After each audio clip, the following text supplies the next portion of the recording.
The night was cold, and the wind sweeping across the high battlements of Winterfell carried an almost sentient loneliness.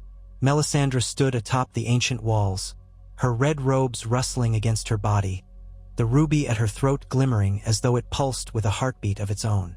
The courtyard below had fallen silent in the small hours, with only a few guards pacing here and there, torches flickering like fireflies under a starless sky. Clouds ate the moon, casting the entire keep into a deep gloom. Yet the shadows did not trouble the Red Priestess. She had learned to see in darkness long before the snows began to fall in the north. She gazed outward, over the ramparts, as though her eyes could penetrate the night and the thickening swirl of snow. A whisper on the wind reached her ears, and she closed her eyes in answer to it. Melisandre had once believed Stannis to be Azor Ahai reborn, but her faith had been shaken. Then she had resurrected Jon Snow, calling upon the power of the Lord of Light, and watched that dark-haired young man gasp back into the realm of the living. Hope rekindled within her that day, but it was a brittle hope. Stannis had fallen, and Jon, despite carrying Targaryen blood he himself did not yet know, was but one figure in a grand mosaic. Now that the true threat loomed, now that the cold white hush of death threatened to sweep the world, Melisandre needed every spark of life to push against the onrushing darkness. She had come to realize the North was crucial. Jon was crucial, and perhaps there was one more figure who, if plucked from the fires of memory and guided back, might rally all the North like no other. She had heard stories in the passing talk of Northern lords. The quiet, honorable man who once ruled Winterfell, Eddard Stark, had held the love of his people like a father holds his children. That love had been spurned and wounded when they heard of his beheading in King's Landing. He had been brought home in pieces, laid to rest in the crypts. A shadowy memory, yes, but one so dear that many men still wore expressions of deep grief at the mention of his name. This plan had come to her, not in some ephemeral dream, but in a sudden moment of cold clarity. She had peered into the flames. They showed her a hooded figure stooping beneath stone pillars, bones stirred by a red light. At first, she had not understood, but the image repeated each time she gazed into the fires. It was not so hard to guess, after witnessing the vision for the 5th time. The crypts of Winterfell, the bones of Eddard Stark, a relic of the past that might become a rallying cry for the future. She descended into the courtyard in silence. She did not need a guiding torch, for she carried her own inner heat and had the memory of the route etched in her mind. Stone steps led her deeper and deeper into the bowels of Winterfell. No other living soul accompanied her. The ravens roosting above seemed to stir, letting out a single croak that reverberated off the walls. The halls that led to the crypts were colder than the night air, sealed behind thick gates of iron and heavy doors meant to keep out grave robbers, or to keep something else sealed within. An ancient fear or a hush of ancestral power that the Starks had always guarded. When at last she arrived at the iron gates that barred the crypts, she closed her eyes and rested a slender, pale hand upon the cold metal. She muttered a word in a language that sounded like the snapping of dry twigs. The lock clicked, and the gates swung open, their hinges groaning. Old air sighed out at her, as though the spirits of the dead had exhaled to mark her arrival. Torch in hand, she descended a final flight of steps, entering the long tunnel lined with stone pillars and the carved likenesses of Starks from ages past. The flambeau's flickering light fell across stern faces hewn into the rock. Each statue had a dire wolf at its feet, and she could almost imagine the ancient guardians turning their heads to mark her presence. Though she had never feared the dark, Melisandre felt an unaccustomed sense of gravity here, a weight that pressed on her heart. Perhaps it was the solemn hush of these halls, or the knowledge of the venerable bones lying in silent rows. She moved deeper, stepping around the great pillars. The torchlight cast dancing shadows on the carved faces. For a moment, she half saw a phantom presence, a tall man with dark, grief-hollowed eyes. She blinked and the image was gone. Deeper still she went until she reached the tomb meant for Eddard Stark. By tradition, it was sealed with a statue. Yet the lords of Winterfell, after receiving Ned Stark's bones, minus his head if rumors were true, had placed what they could in this particular crypt, where he stood among his forebears. The statue carved in his likeness bore his face, long and solemn, a look that made him seem more caretaker than king. Melisandre set the torch in a bracket, letting its light fall across that chiseled visage. She did not dwell on how incomplete his remains might be. If she had the capacity to beckon a soul back from beyond, to reknit flesh and bone as she had done with Jon Snow, then missing fragments would not be the greatest obstacle. The greatest obstacle, she suspected, would be the measure of the man's own spirit. Kneeling on the cold stone floor, she traced her fingertips across the statue's base. She felt the old entombed bones behind the slab, the sorrow that clung to them. Where the heads of stone direwolves guarded, the red woman pressed her palm. The ruby at her throat glimmered, and she breathed in deeply, summoning the words of an incantation older than Westeros. Jon's resurrection had required careful pleading with the Lord of Light. This would require something more, something to rouse a soul that had lain silent for years, parted violently from the body. She began to chant. Her voice was low at first, reverberating off the crypt walls, picking up echoes that returned to her multiplied. The torch flickered in response to each syllable of the foreign tongue. Soft at first, her words spiraled around the tomb like a living thing, rising and falling with the crackle of the flames. The air stirred in subtle eddies, swirling around her. The taste of iron on her tongue grew sharper. The power she called upon felt uneasy in the crypts. She sensed the old gods still held sway here, that the weirwoods far above might be listening through their entangled roots. But she pressed on.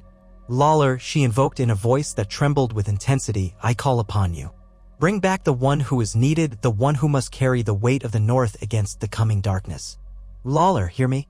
Give the ashes flesh. Give the night a new dawn. Let Eddard Stark rise once more to serve in this hour of doom. The crypt grew hot. Each breath was an effort as though the air had thickened. The torch's flame hissed, rising in a conical spire of bright orange and white. Shadows danced violently as though wanting to break free of the walls. Melisandre's voice reached a crescendo. She poured her faith into every word, every supplication, her fingernails digging into the stone. She felt her heart pounding in her chest, and the ruby at her throat was blazing like a red star. Then, with a suddenness that left her gasping, the flame snuffed out. Darkness became total. She heard her own ragged breathing. She felt a crushing disappointment sink into her like a physical weight. Silence. Nothing but the pounding of her heart in her ears. She half expected some restless corpse to lurch from its tomb, an abomination. But there was nothing. For a moment, despair cut through the Red Priestess. Perhaps Ned Stark's spirit had departed this mortal realm in such a way that not even Lawler's power could call him back. The silence persisted, a void so deep she wondered if it might devour her. Then a faint flicker of light returned. Not in the torch, but from the ruby at her neck. It seemed to shimmer in the darkness, a dim glow, and in that glow she saw movement at the edges of her vision. A noise, muffled like stone scraping. She turned her head sharply. The statue of Eddard Stark, the carved likeness, wavered in that red glow. At first, she thought her eyes deceived her. Then she realized the stone-laden slab that sealed the tomb had shifted. Barely an inch, but enough to confirm something was pushing from within. Melisandre scrambled to her feet. Her blood thumped, and she found she had to brace her trembling hands on the nearest pillar. Time slowed. She watched as the slab shifted another fraction. Ancient dust fell from its edges. A hand, fleshless at first, but clothed in withered skin, emerged from the gap. It grasped the edge, nails scraping on stone. It seemed a moment frozen in pure dread. But she steadied herself and forced her trembling lips to speak one more phrase of supplication. The slab toppled forward, landing with a resonant thud on the crypt floor. Dust swirled, and in the swirling gloom, Melisandre saw the shape of a man rise from the tomb. His face was shrouded in darkness, but she glimpsed the swirl of gray in his hair, the faint glimmer of bone made whole by an unnatural force. The figure fell to its knees on the cold stone, retching as if vomiting up centuries of silence. She forced her trembling legs to approach him. She bent, arms outstretched, though her entire being trembled with the energy she had unleashed. Slowly, she guided the figure to sit upright against the crypt's wall. Even in the meager light, she recognized the features that had been carved into stone. The rough stubble, the quiet set of the jaw, the sorrow in his eyes that flickered open for a moment. Eddard Stark stared at her, confusion and pain swirling within those gray irises. A silent breath left him. Then the air shook as he tried to speak, but no words came forth. Only a rasp like a dying man's last exhalation. The Red Priestess placed a hand on his brow. It was clammy, ghost-cold. His heart beat against her palm, faintly but present. "Eddard Stark," she whispered in the darkness. "You have returned." She could not tell if he heard. His eyes slid shut as though he were retreating back into darkness. She felt a ripple of fear that the resurrection might fail, that he might slip away like sand through her fingers. Frantically, she cradled his face in her hands, let her ruby's dim glow wash over him, and she murmured further words to anchor his soul. When he finally drew in a shaking breath, it felt as though a taut thread holding her own soul in place had mercifully relaxed. They remained in that silent hush for several long minutes, the only sound his labored breathing. Finally, his eyes flickered open once more, trying to focus. He was too weak to stand. Melisandre brought a water skin from beneath her cloak, pressed it to his lips. He sipped, coughed, then drank again. Each swallow brought a little more life into his cheeks. Then, in a voice rough as gravel, he said, "Where am I?" His first words were uncertain, as if he struggled to remember speech itself. Melisandre swallowed, her own throat parched. "The crypts of Winterfell," she answered softly. "Your home, Lord Stark." He blinked, confusion in every line of his face. "Winterfell," he repeated. Then a flicker of memory darkened his gaze. "But I was—" His hand ghosted up to his neck, the place of his beheading, as though expecting to find the mortal wound. "I was in King's Landing. I was my head. The last I remember," his voice quavered off. There was a flash of horror and sorrow in his eyes. Indeed, the memory of that day, the scattering of the crowd, the moment of betrayal, he had lived them last. Melisandre gently cupped his cheek, warm flesh meeting cold. "Be calm," she soothed. "The past is done. You were dead, but now you are returned." It was a moment before he could speak again. "Why?" he managed. "Why bring me back?"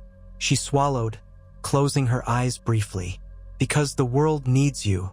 Your children need you. The North needs you, Ned Stark. The dead are rising. The long night is upon us. You are needed to stand against it." The words felt heavy, as though they carried an entire realm's fate. His eyes darted around, taking in the crypt, the stone effigies, the gloom. With a conscious effort, he tightened his jaw, forcing a shard of composure onto his face. She could see it in him, the quiet steel that had made him so beloved, the sense of responsibility that guided every breath he took. Even in confusion and fear, he tried to gather himself for the sake of others. "I must see my children," he said. Each syllable sounded wrenched from his soul. Melisandre nodded. "In time, my lord. For now, you need rest." He struggled to get to his feet, leaning heavily on her arm. She was surprised at the strength that remained in this resurrected body. He nearly toppled, and she caught him before he could fall. With a quick prayer to R'hllor, she summoned a feeble glow from her ruby, enough to light their way. Together, they half stumbled, half walked down the crypt corridor. Eddard Stark's breathing was ragged, his eyes flicking from shadow to shadow, unsettled by the tombs. She wondered if, like Jon Snow, his spirit had glimpsed the other side, if he bore memories of a realm beyond mortal comprehension. If he did, he said nothing of it. They reached the stairs. Step by painful step, they ascended, until the iron gates loomed before them again. The wind from above sighed through the cracks in the heavy door. She let him out, and when at last they stood in the corridor beyond, Ned sagged against the wall. He reached out a shaking hand to brace himself. A soldier in battered plate, standing watch in the hall, glanced their way and nearly dropped his sword. His face went as pale as death. It was known throughout Winterfell that Eddard Stark's crypt lay below. The soldier's wide eyes flicked between the red woman and the figure at her side. "Lord Stark?" The soldier's mouth trembled over the words.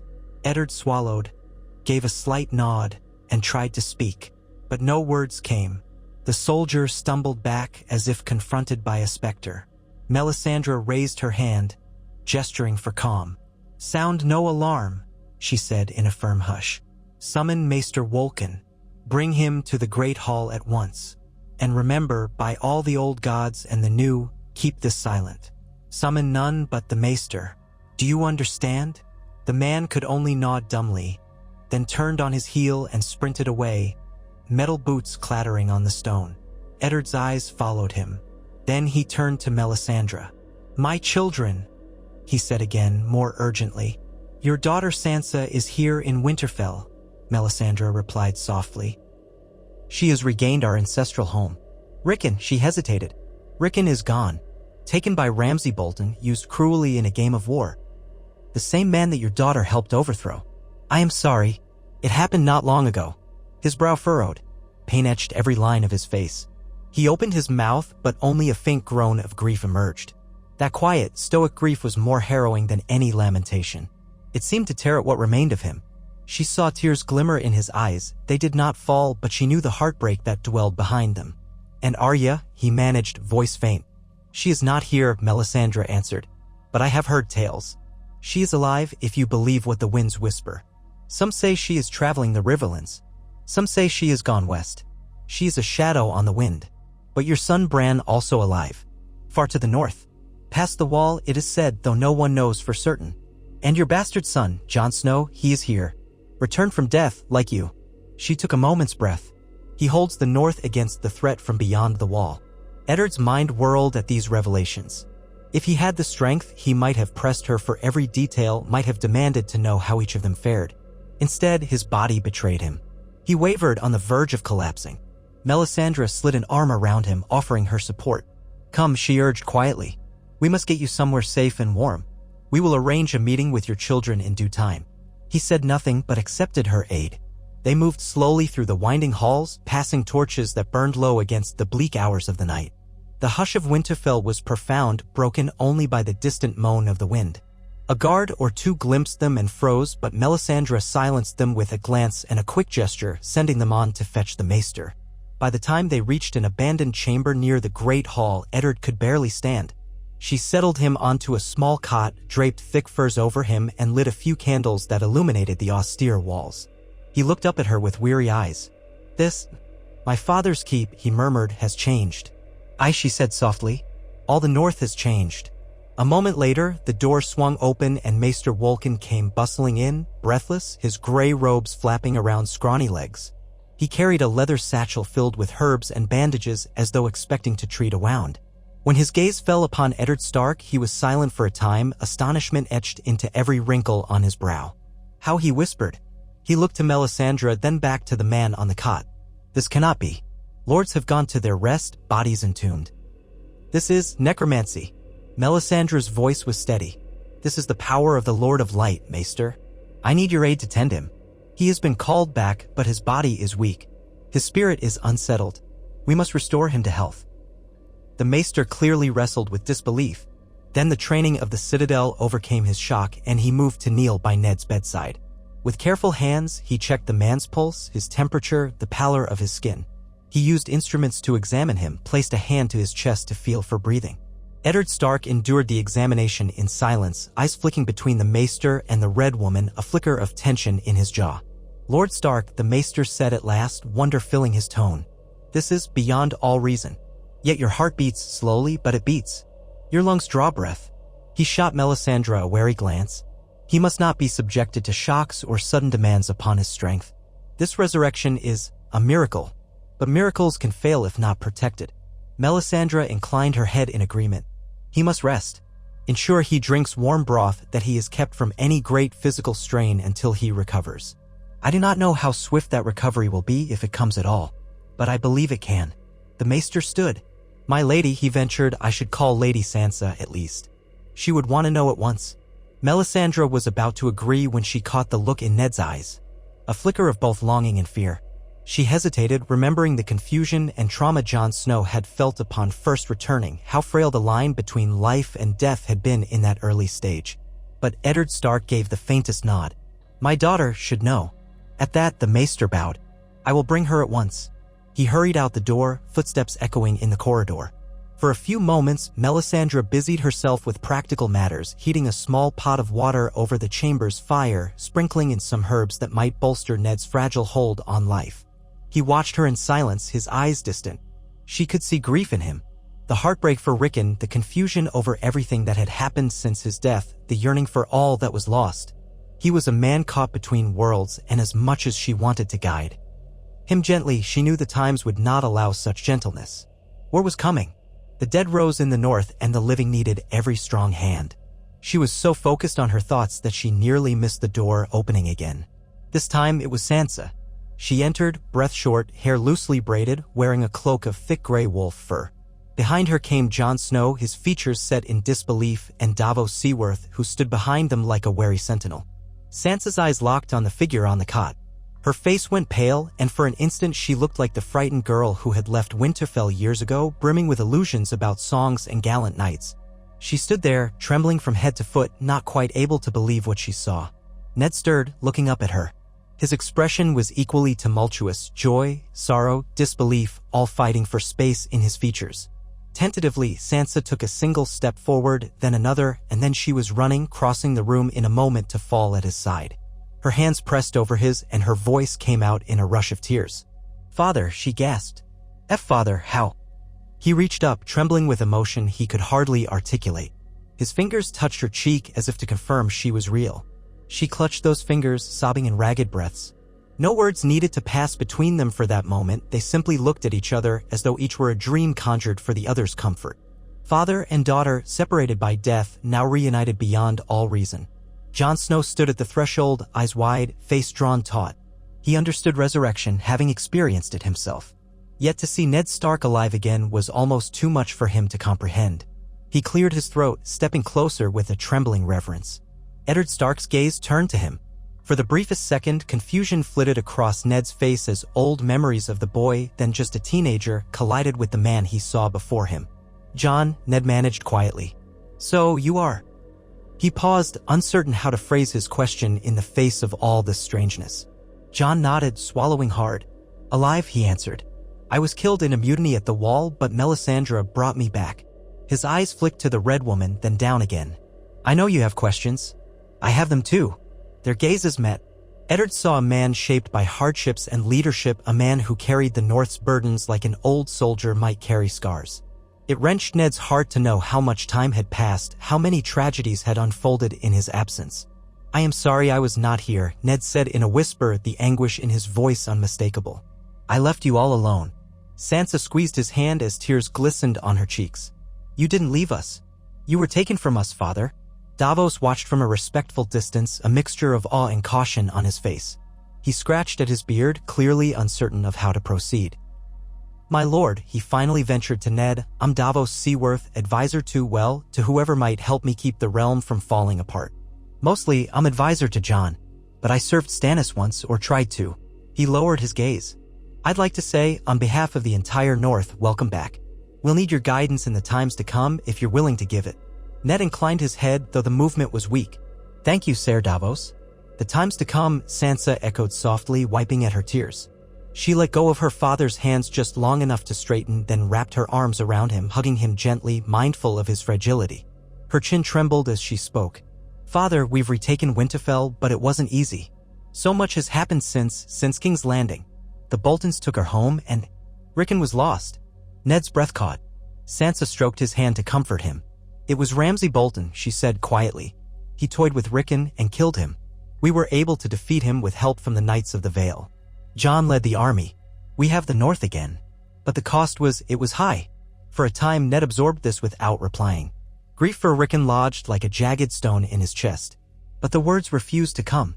There was too much to say, too much heartbreak. So he only closed his eyes and let the tears slip down his cheeks, silent and heavy. In that silence, Jon approached and knelt by the cot. "We must prepare for the battle against the Night King and his army. The wall has been breached, or so our scouts say. We don't have long before the dead sweep across the north."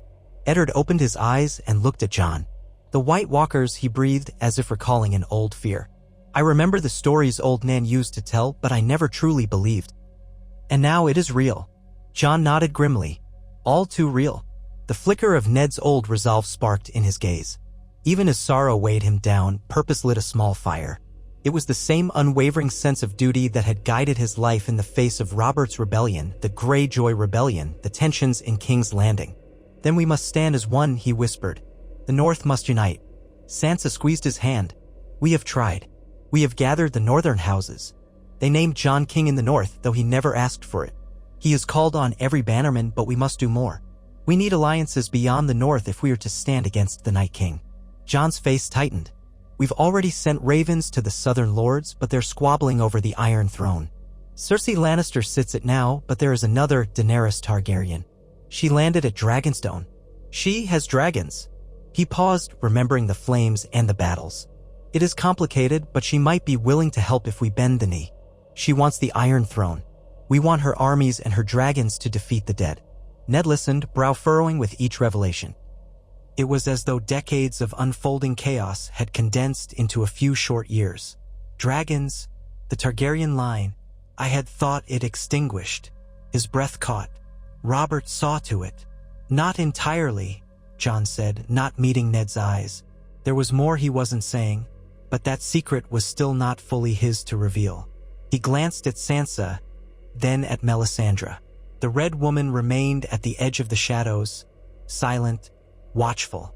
For a moment, Ned braced as if to sit up. I must help in any way I can, he said, voice straining. I will speak to the lords of the north if they will listen. Together we must. He tried to rise, but weakness overcame him. Sansa placed a gentle palm on his shoulder, guiding him back down. Father, rest. We have time, a little time at least. We won't face the dead alone. We have the Vale. We have the wildlings who have sworn to stand with Jon. The Umbers, the Mormonts, the Glovers. They've bent the knee once more. You must recover your strength. Jon's eyes flicked from Ned's face to Melisandre's. There was a hint of worry there, as if he recalled how difficult the aftermath of his own resurrection had been. The nightmares, the physical frailty, the confusion of identity. Sansa's right, he murmured. You need rest. Ned's gaze drifted to Melisandre. He saw the weariness in her face too, as if the ritual had cost her dearly. He wanted to speak 100 questions. How had she done this? At what cost? What role did the Lord of Light play in the war for the Dawn? But the words would not form. He only nodded slightly, and his eyes fluttered shut, exhaustion claiming him. Jon and Sansa withdrew, speaking in hushed tones with Davos. Melisandre stayed by Ned's side, silently invoking Lawloress grace to shelter this fragile new life. Days passed in a fog of recovery.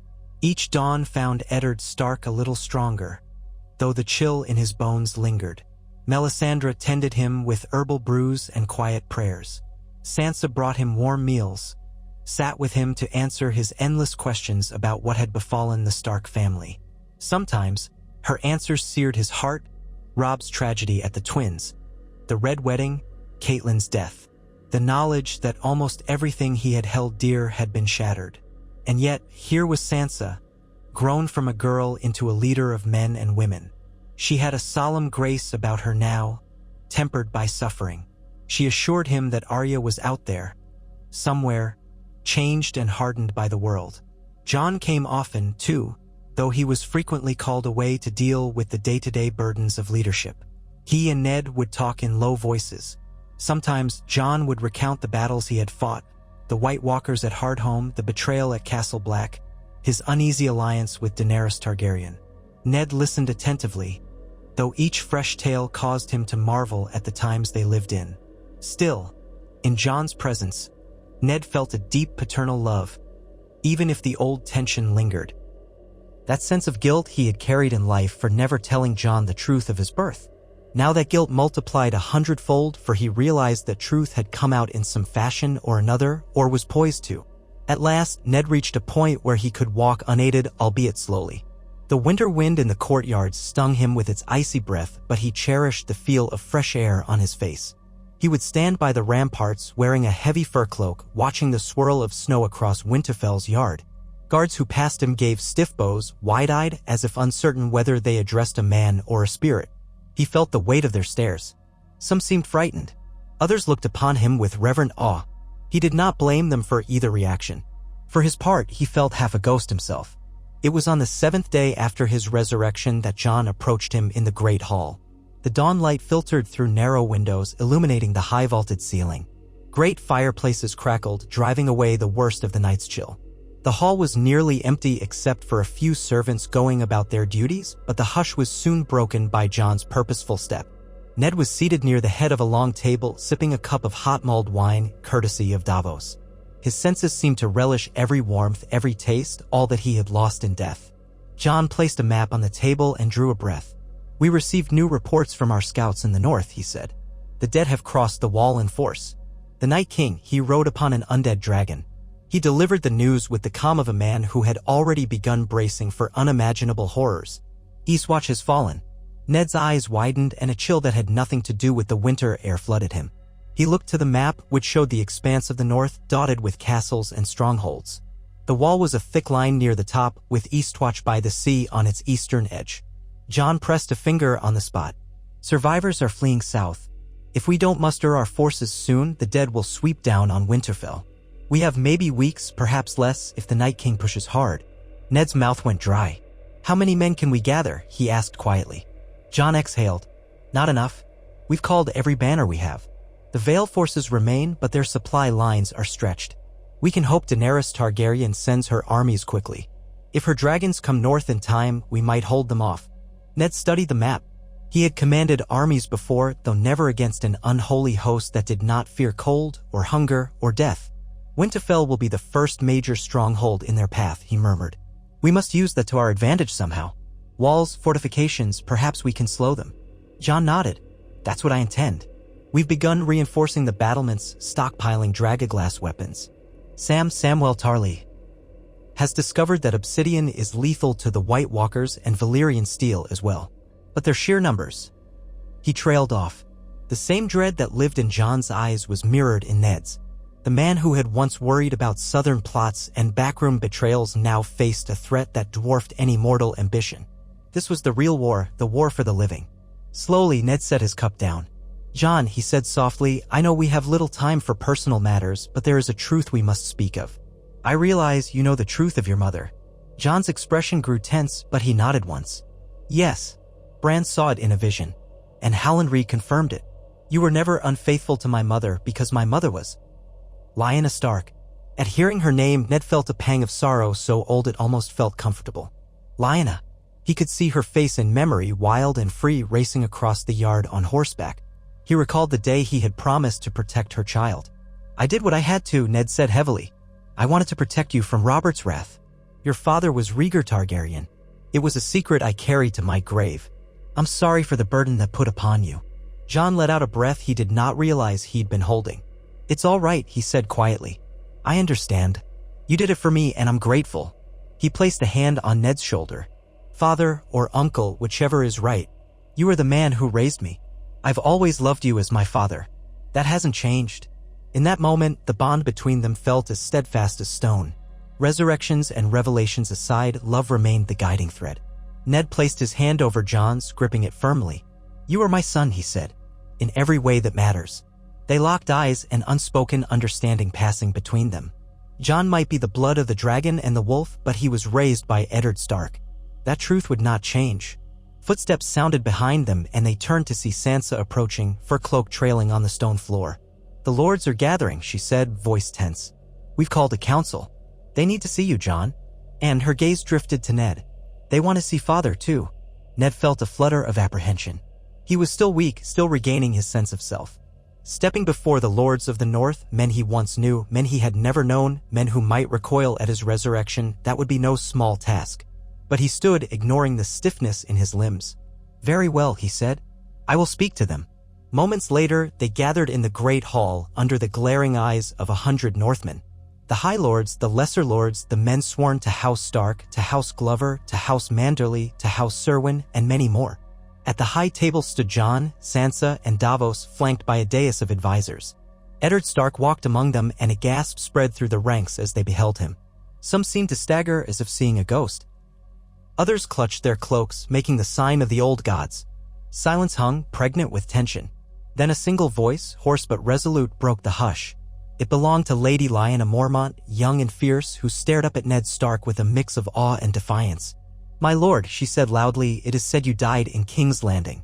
Yet here you stand. Is this some trick? Or are you truly Eddard Stark returned to us?" Ned gave a small bow of his head. "Lady Mormont," he said, his voice carrying more strength than before. "I am indeed Eddard Stark. I bled for the North. I died. But the Lord of Light has seen fit to bring me back." He hesitated. "I know it is not easy to accept. I barely accept it myself. Murmurs rippled through the hall, confusion and a strange hope swirling together. Then Lord Glover spoke up. You died, you were entombed. The tales we heard from King's Landing, your head was put on a spike. How can any man return from such a death? Ned closed his eyes for a moment. I cannot say how, only that it is the Red Woman's doing. The same who brought Jon Snow back. I stand here, feeling the cold in my bones, my heart beating. I do not fully understand it, but I know my duty. He let his gaze sweep across them. Lords of the North, I served this house all my life. I served the North. I was raised by your fathers, fought beside your brothers, bled beside them. If you doubt me, if you fear me, I cannot blame you. But I swear on the honor of House Stark that I am Eddard, who once was Lord of Winterfell, and I have returned to stand with you in this hour of greatest need. A hush fell again. Then a few uncertain nods, a few quiet tears from men who remembered him. A wave of acceptance spread, tentative at first. They had lost so much: Robb, Rickon, Catelyn, the old ways, but now their old lord was here, rising like a shield in the darkest night. The emotion in the hall was palpable, a mingling of awe, faith, fear, and fierce hope. Jon stepped forward, voice commanding. We stand at the brink of an enemy unlike any we have ever faced. The dead march south. They do not tire, they do not fear. They will show no mercy. I have seen it myself. Many of you have as well. Our only chance is to unite every house, every soul that can fight. And I welcome my father's presence. He may be newly returned, but his counsel and leadership will only strengthen us. Sansa lifted her chin, adding, we must prepare every resource. Our forges are shaping dragoglass weapons. But swords and spears will not be enough. We must plan fortifications, gather provisions, coordinate with any allies who can still reach us. The Vale, the Riverlands, and hopefully Daenerys Targaryen's forces as well. If we do not stand together, we will fall, and the entire realm will fall with us. Eyes turned again to Ned. He stepped forward, drawing in a careful breath. When the White Walkers come, they will come for every living thing. Highborn, lowborn, man, woman, child. The North has always endured. We will endure again, but only if we set aside our fears, our doubts, and stand as one. He let a faint, wry smile ghost across his lips. I promise you this, as long as I draw breath, I will stand in defense of Winterfell and her people. I did so once before, and I will do it again. A stirring of pride and warmth spread among them. One by one, lords began to lower their heads in respect. A warrior from House Serwyn, battered from previous battles, stepped forward and knelt. Another from House Manderly followed. Seeing the tide, soon the entire hall was kneeling to both Jon Snow, the king in the north, and Eddard Stark, the once and again father of the realm. The swirl of emotions was immense. Some wept openly at seeing a living legend returned. Others bowed heads in grim determination for the war to come. Later, in the quiet corridors, Ned retreated to a small chamber to catch his breath. The day's events had tired him more than he cared to admit. He felt an ache in his joints, a heaviness in his chest. Yet, for all that, he had a clarity of purpose he had not known even in his final days in King's Landing. This was no time for politics or petty squabbles. This was a time for the living to unite against the dead. He stood at a brazier, warming his hands, recalling the old days of Robert's rebellion, how the fires of war had threatened to tear the realm apart. Now an even darker threat loomed beyond the realm of mortal men. He thought of the crypts, of the cold hush, of the faint memory of whatever lay beyond death. His mind shied away from it like a man recoiling from a bottomless pit. Was it the Lord of Light who had truly brought him back? Or was it something older, something the old gods had sanctioned? He had no answers. All he could do was place one foot before the other, forging ahead. A knock sounded. Before he could reply, the door opened and he saw Sansa slip inside, silent as a cat. She wore a heavy cloak. Against the cold, but her face was open, her eyes shining with concern. "Father," she said quietly, stepping to his side. She placed a hand on his arm. "You should rest. You look weary." He gave her a weak smile. "I'll rest soon, my dear. But your presence is a balm in itself. How are you holding up? You are so young, and yet you carry so much." She laughed, a humorless sound. "I do not feel young, Father. I feel like I've lived 100 years since I left Winterfell. So much happened." She swallowed, voice trembling.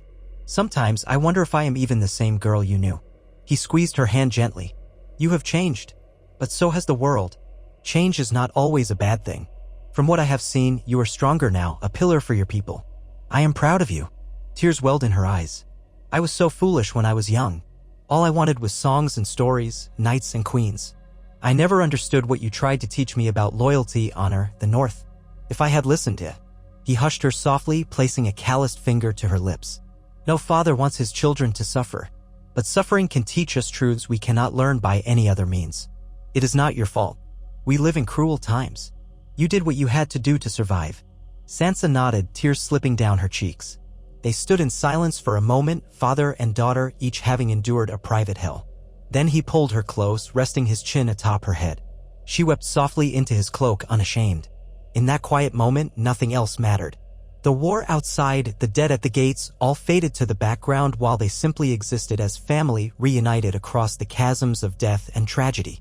A stir in the corridor alerted them that visitors were approaching. A guard rapped at the door and with Sansa's permission ushered in a small retinue, Davos, Tormund Giantsbane, and Brienne of Tarth. Tormund's wild red beard and towering frame made the room feel cramped. Brienne inclined her head respectfully. She and Ned exchanged polite looks, though Ned recognized in her that same sense of unwavering duty. Davos stepped forward, clearing his throat. "Pardon, my lord," Davos said, "but we've had a message from the south. A raven from Dragonstone." Jon had shared rumors of the Dragon Queen. Ned braced himself. "What does it say?" Davos looked uneasy. "She is marching north at once with her Unsullied, her Dothraki, and her dragons." He paused, letting the weight of that sink in. "Jon is with them, guiding them toward the King's Road. It seems she took quite a risk to come herself." A flicker of relief passed through Ned. "We will need them," he said grimly. "Best we prepare to receive them." "How soon do they arrive?" "Within a fortnight, if the weather holds," said Davos. "They'll want to meet with us, finalize battle plans. Though, with dragons overhead, the Northmen might take fright. We'll need to manage that carefully." Ned nodded. "See to it. We will have to share all we know, coordinate how best to face the army of the dead. Meanwhile, we must keep strengthening our defenses here." Brienne spoke softly. "If I may, Lord Stark. I saw one of her dragons once as it soared above the sea near King's Landing. The sight was awe-inspiring, terrifying, but if it can be turned on the White Walkers, perhaps it will be enough to turn the tide." Tormund let out a rumbling chuckle. If the dragons fight as fiercely as the free folk, the dead will run back to their graves," he said, though a shadow in his eyes told of deeper fear. "But we'd best not count on them running. The dead do not scare easy." Ned studied Tormund with curiosity. He had heard talk of wildlings. He had fought them in his youth, or at least had skirmishes with raiders. To see one so comfortable in the halls of Winterfell was testament to how much Jon had changed the North. "Your name is Tormund Giantsbane?" he asked. The big man grinned, showing crooked teeth. "Aye, that's me. Friend of Jon Snow, free folk leader, some say. I just want to kill some dead men." He chuckled, but it had a hollow ring. Ned returned a small smile. "We will all have that chance, I fear." Sansa parted from Ned's side, folding her hands. "We should put the castle on full alert. No one who isn't here to fight or defend should remain. We might need to evacuate the small folk to safer areas, or at least gather them all behind the walls. And we must have the ravens ready to send word at the first sign of the dead." Davos nodded in agreement, rolling the map across a table. "We can start by setting watchers along the last river, near the spot where the King's Road bends. The undead host, if it's coming, will likely be spotted there first. We place outriders and send word by raven. Then we ready ourselves." A plan began to coalesce as they spoke, each adding their piece. Ned's role, for the moment, was to provide counsel. His name would stir hearts, bring old loyalties to the fore. The lords who might waver would stand firm if Eddard Stark asked them to. He accepted that responsibility soberly, recalling that once upon a time, the name Stark had been enough to keep the North united through any crisis. Now, crisis was an understatement. Outside, the snows thickened day by day, swirling across the castle ramparts in ghostly drifts. The forges never stopped, men and women hammering dragonglass, arrowheads, axes, spears. The great hall bustled with constant movement, soldiers entering to warm themselves, stable hands ferrying messages, stewards hurrying about to ensure supplies were accounted for. And in it all, Eddard Stark walked among them, a silent guardian returned from the grave. Some came to him, kneeling to vow their swords anew, recounting how he had once helped their father in a border dispute or how he had once shown kindness to their children. Each vow strengthened the fortress of morale that Jon and Sansa had been building since retaking Winterfell. But the nights were long for him. Sleep was often fractured by nightmares. He remembered the moment of execution in King's Landing, the clang of the sword, the hush of the crowd, the taste of fear. Then, on waking, he would stand by a narrow window, gazing into the winter dark, trying to piece together the meaning of his return. Was he truly the same man? Or was he just an echo? As the fortnight neared its end, a horn blast shattered the early morning calm. Ned was roused from an uneasy half-slumber, pulling on cloak and boots, making his way to the courtyard. A retinue of northern soldiers were gathering, banners whipping in the chill wind. Jon stood at the forefront, Sansa at his side. The gates of Winterfell groaned open, revealing a sight that made the gathered watchers gasp. A small army advanced, though not so small by the standards of the north. Lines of unsullied warriors, spears upright in perfect discipline. The swirl of Dothraki riders behind them, their horses stamping and snorting in the cold. At their head rode two figures, Daenerys Targaryen, resplendent in fur-lined garments, silver-white hair streaming behind her, and beside her, the ever-present figure of Ser Jorah Mormont. Overhead, circling in the pewter sky, soared a living wonder, two dragons. Their silhouettes, dark against the cloud cover, caused many a man to step back in fear. Ned felt his breath catch. Dragons. Living, breathing dragons as real as day. Their roars rippled across the sky, primal echoes of an age long gone. Part of him wanted to recoil, remembering how Robert Baratheon had hated and feared the Targaryen line.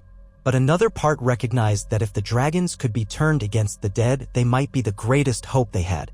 Jon stepped forward to greet Daenerys. She dismounted gracefully, though her eyes flicked warily around the castle's defenders. She was not entirely welcome in the north, Ned could tell from the set of her jaw. Jon bowed his head. "Your Grace," he said, voice carrying. "Welcome to Winterfell." She inclined her head, searching his features. "I came as quickly as I could. We left enough forces at Dragonstone to secure my seat, but most of my strength is here. My scouts say the dead march on us even now." Her violet eyes shifted toward Ned, as if recalling Jon's message that Eddard Stark, who once served as Robert's hand, was alive again.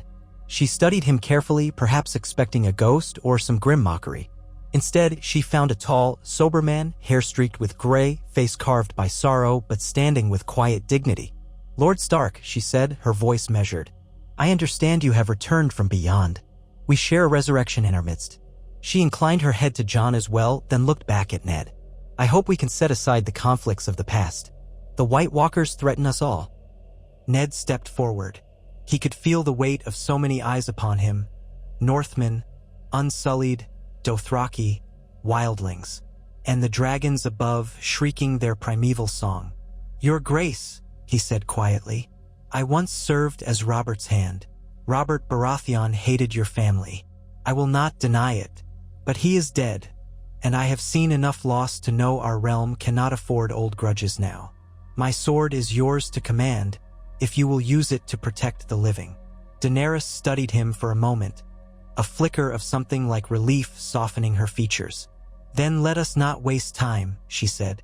"We will have much to discuss, many plans to finalize. If the scouts are correct, we have only days before the dead are upon us. Let us meet in your great hall and coordinate our efforts." So, with that, Daenerys Targaryen and her retinue passed through the gates of Winterfell. Some Northmen scowled, uneasy with southern invaders, but Ned raised a steady hand, calming them. There was no place for old rivalries if the end of the world was at their doorstep. Inside, the great hall bustled with new faces. Daenerys introduced Grey Worm, commander of the Unsullied, and a few of her Dothraki Khalasar. Tyrion Lannister was at her side, the clever-eyed dwarf who served as her hand. At the sight of him, some men growled, recalling the Lannister name and the deeds of Tywin and Cersei.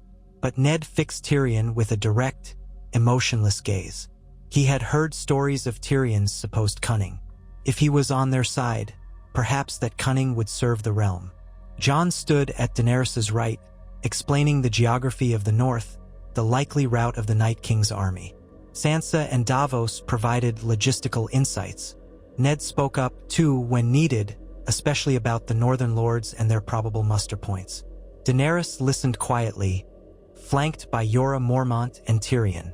Now and again, she rubbed her gloved hands together, as if the cold bit deep. A plan took shape. They would mass their combined forces at Winterfell, using the fortress as a bulwark. The dragons would provide aerial support when the undead horde arrived, unleashing dragonflame upon whites and White Walkers alike. Archers with dragonglass arrows would line the walls. Infantry would form ranks behind sharpened stakes. Reserves would stand ready to counter any flank. If the line broke, the inner bailey would be the final fallback. It was a desperate plan, reliant on the notion that the Night King could be drawn into a pitched battle where Daenerys's dragons could strike. Night fell, and the next day dawned white and relentless with swirling snow. Scouts rode forth and returned with grim tidings. The army of the dead advanced in unstoppable waves, devouring villages and outposts. Hundreds of thousands strong, some said. There was a hush over Winterfell, a sense that the men and women there might be seeing their final sunrise. Eddard Stark moved among them, encouraging them, reminding them of the strength of the North. Daenerys inspected her troops, tension etched into her face. Jon coordinated last-minute fortifications. Then the horns rang out across the icy plain. The dead had been spotted. Far off, a line of moving shapes that blotted out the snow. Whites in countless numbers, led by white walkers on pale horses. The watchers on the walls called warnings, archers knocked arrows, the Unsullied formed perfect squares, the Dothraki readied their arcs. Tormund led the free folk on one flank, axes at the ready. Sansa stood within the castle, overseeing the evacuation of the last civilians. Ned Stark climbed to the battlements, ignoring the aches in his resurrected bones. From that vantage, he saw it all, the endless horde, the frozen air shimmering with an otherworldly chill. The ground itself seemed to die beneath the tread of the dead. He breathed in sharply. So this was it, the war for the dawn. This was why he had been returned. To stand for the living in this final hour. He turned and looked to Jon, who stood near him, longclaw in hand, face etched with determination. On Jon's other side was Daenerys, fur cloak billowing, her dragon Drogon circling overhead. The pair of them looked every inch the rightful leaders of this alliance. Nearby, a swirl of red robes announced Melisandre's presence, her ruby glowing fiercely in the gloom. She whispered prayers to Lawler under her breath, eyes fixed on the approaching tide of death. Ned's hand rested on the hilt of a sword borrowed from the Winterfell armory. No Valyrian steel remained from his old blade, ice which Tywin Lannister had melted down. But this sword would have to do. In that moment, he felt a calm come over him. He had led men in battle before, but never such a battle as this. Still, he recalled his father's words, when the snows fall and the white winds blow, the lone wolf dies, but the pack survives. He let out a breath that misted in the frigid air. We stand together, he murmured. For the living. Jon nodded. For the living. Daenerys lifted her gaze to the sky where Drogon and Rhaegal roared in defiance, waiting for her command. The dead came on, unstoppable. A hush fell as if the entire world were holding its breath. Then the horns sounded again, 3 long blasts. The time for speeches was past. The time for war had come. Ned Stark gripped his sword, heart hammering in his chest as the first wave of whites came into arrow range. Around him, the defenders of Winterfell, Northerners, Wildlings, Unsullied, Dothraki, men and women from all corners clutched their weapons. Hope flared with the knowledge that Ned Stark and Jon Snow stood beside them, that Daenerys Targaryen and her dragon soared overhead. Though fear coiled in every gut, they would fight until the last. Melisandre's prayers reached a crescendo and the tips of the archers' arrows flared with flame. Daenerys raised her hand and Drogon dove, unleashing a torrent of dragon fire that lit the undead ranks in a searing wave of orange and red. The night lit up a conflagration that made men shield their eyes. Screeches rose from the whites, and for a moment, chaos reigned. The Battle of Winterfell had begun. Standing on that wall, resurrected and resolute, Eddard Stark felt the weight of the North upon his shoulders. But he also felt something else, a fierce determination that even death could not extinguish. For the memory of Rickon, of Robb, of Catelyn, of all those lost, and for those who still lived, Sansa, Arya, Bran, Jon, he would fight. No matter the cost, no matter how impossible the odds. As the shrieks of the undead converged, as swords clashed and the snow turned crimson, Ned Stark steeled himself for the war to end all wars. The North had called him back, and he would not fail it again. His blade rose, catching the flicker of dragon fire, and with a mighty shout that echoed across the battlements, he charged into the teeth of darkness. They would stand together against the long night or fall. But for Eddard Stark, there was no longer any choice. He had been called back to the living, and he would lead them in the fight for life itself, until his final breath, this time on his own terms. The clash came like the crashing of 1,000 storms. Outside Winterfell's mighty walls, the first ranks of the whites surged forward in grotesque silence, their eye sockets glowing with eerie blue light. They moved as a single entity, pressing against the defenders in relentless waves. Archers on the battlements loosed their flaming arrows, each tipped with obsidian, and the projectiles hissed into the night. Where they struck, whites fell in spasms, limbs torn away or entire skulls shattering in bursts of dusty bone. Yet for every one that collapsed, 2 more lurched forward, climbing over the corpses of their comrades with mindless determination. Ned Stark stood atop the walls, scanning the chaos below. The swirling snow and the flicker of fire arrows made it hard to tell friend from foe at times, but he spotted the Unsullied forming a tight phalanx near the main gate, spears braced, discipline unbroken even as rotting hands clawed at their shields. Between the flurries, he caught sight of a great mass of Dothraki riders who had charged out beyond the perimeter, their arcs blazing with Melisandre's fire enchantment. He saw them vanish into the darkness, a wave of flaming weapons flaring brilliantly in the gloom before winking out in an appalling instant. Horror knotted his gut.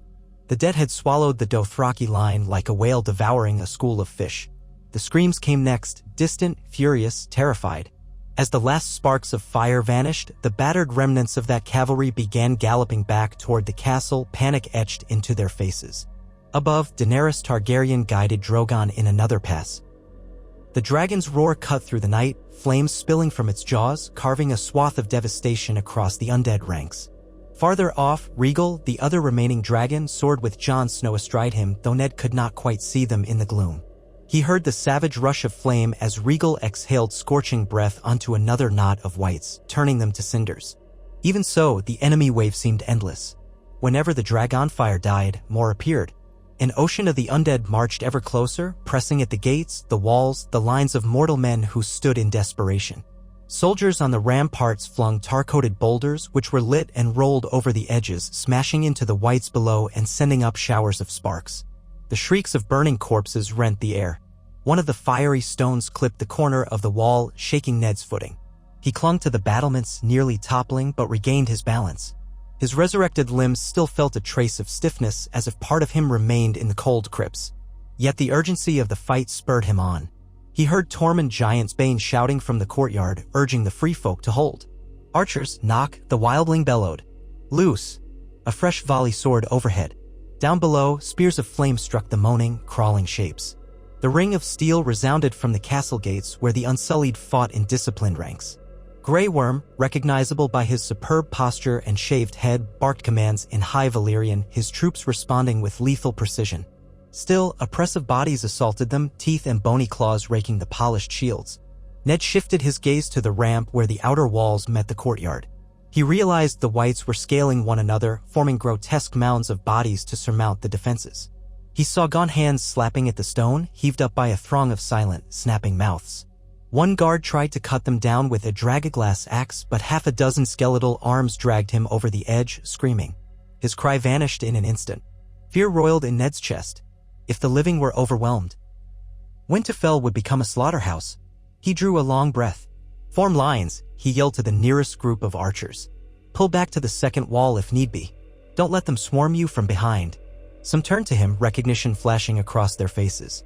They obeyed without question, for Eddard Stark's voice carried a certain authority that transcended the impossible reality of his being alive.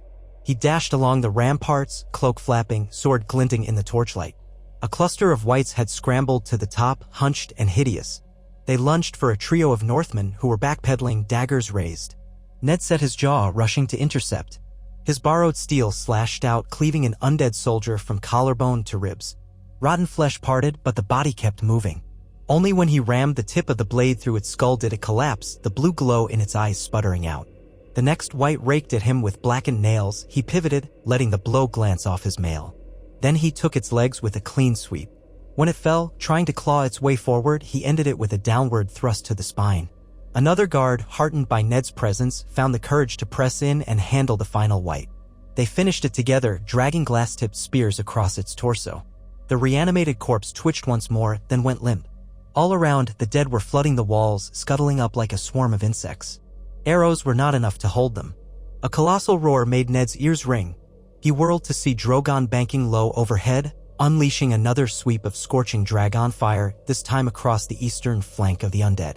The flames tore a yawning gap in their ranks. A heartbeat later, an unholy hiss of wind cut the sky. Ned's gaze jerked upward. Emerging from the darkness was another dragon, a rotting monstrosity. Daenerys had told them of Viserion, the dragon the Night King had felled beyond the wall and raised as a creature of ice and undeath. Now it soared with dreadful grace, and upon its back perched the Night King himself, that tall, pallid figure with a crown of icy spikes. Blue flame spewed from the undead dragon's maw, striking the air near Drogon, sending Daenerys into a swift climb to avoid it. The two dragons clashed, roaring, snapping, and for an instant, the firmament was ablaze with swirling flame, orange against pale blue. Jon Snow, riding regal, dove in from the side, brandishing his Valyrian steel sword, Longclaw, though he could do little in a contest of dragons beyond trying to direct Regal's jaws. Fire churned the sky. Snow flurries turned to molten ash. The Night King calmly guided his undead dragon, evading Regal's snapping jaws, unleashing another torrent of cold fire that parted the swirling gloom. Ned felt his blood run cold at the sight. Here was a foe unlike any mortal enemy. This was no tyrant hungry for a crown, this was death incarnate wearing a face of ice.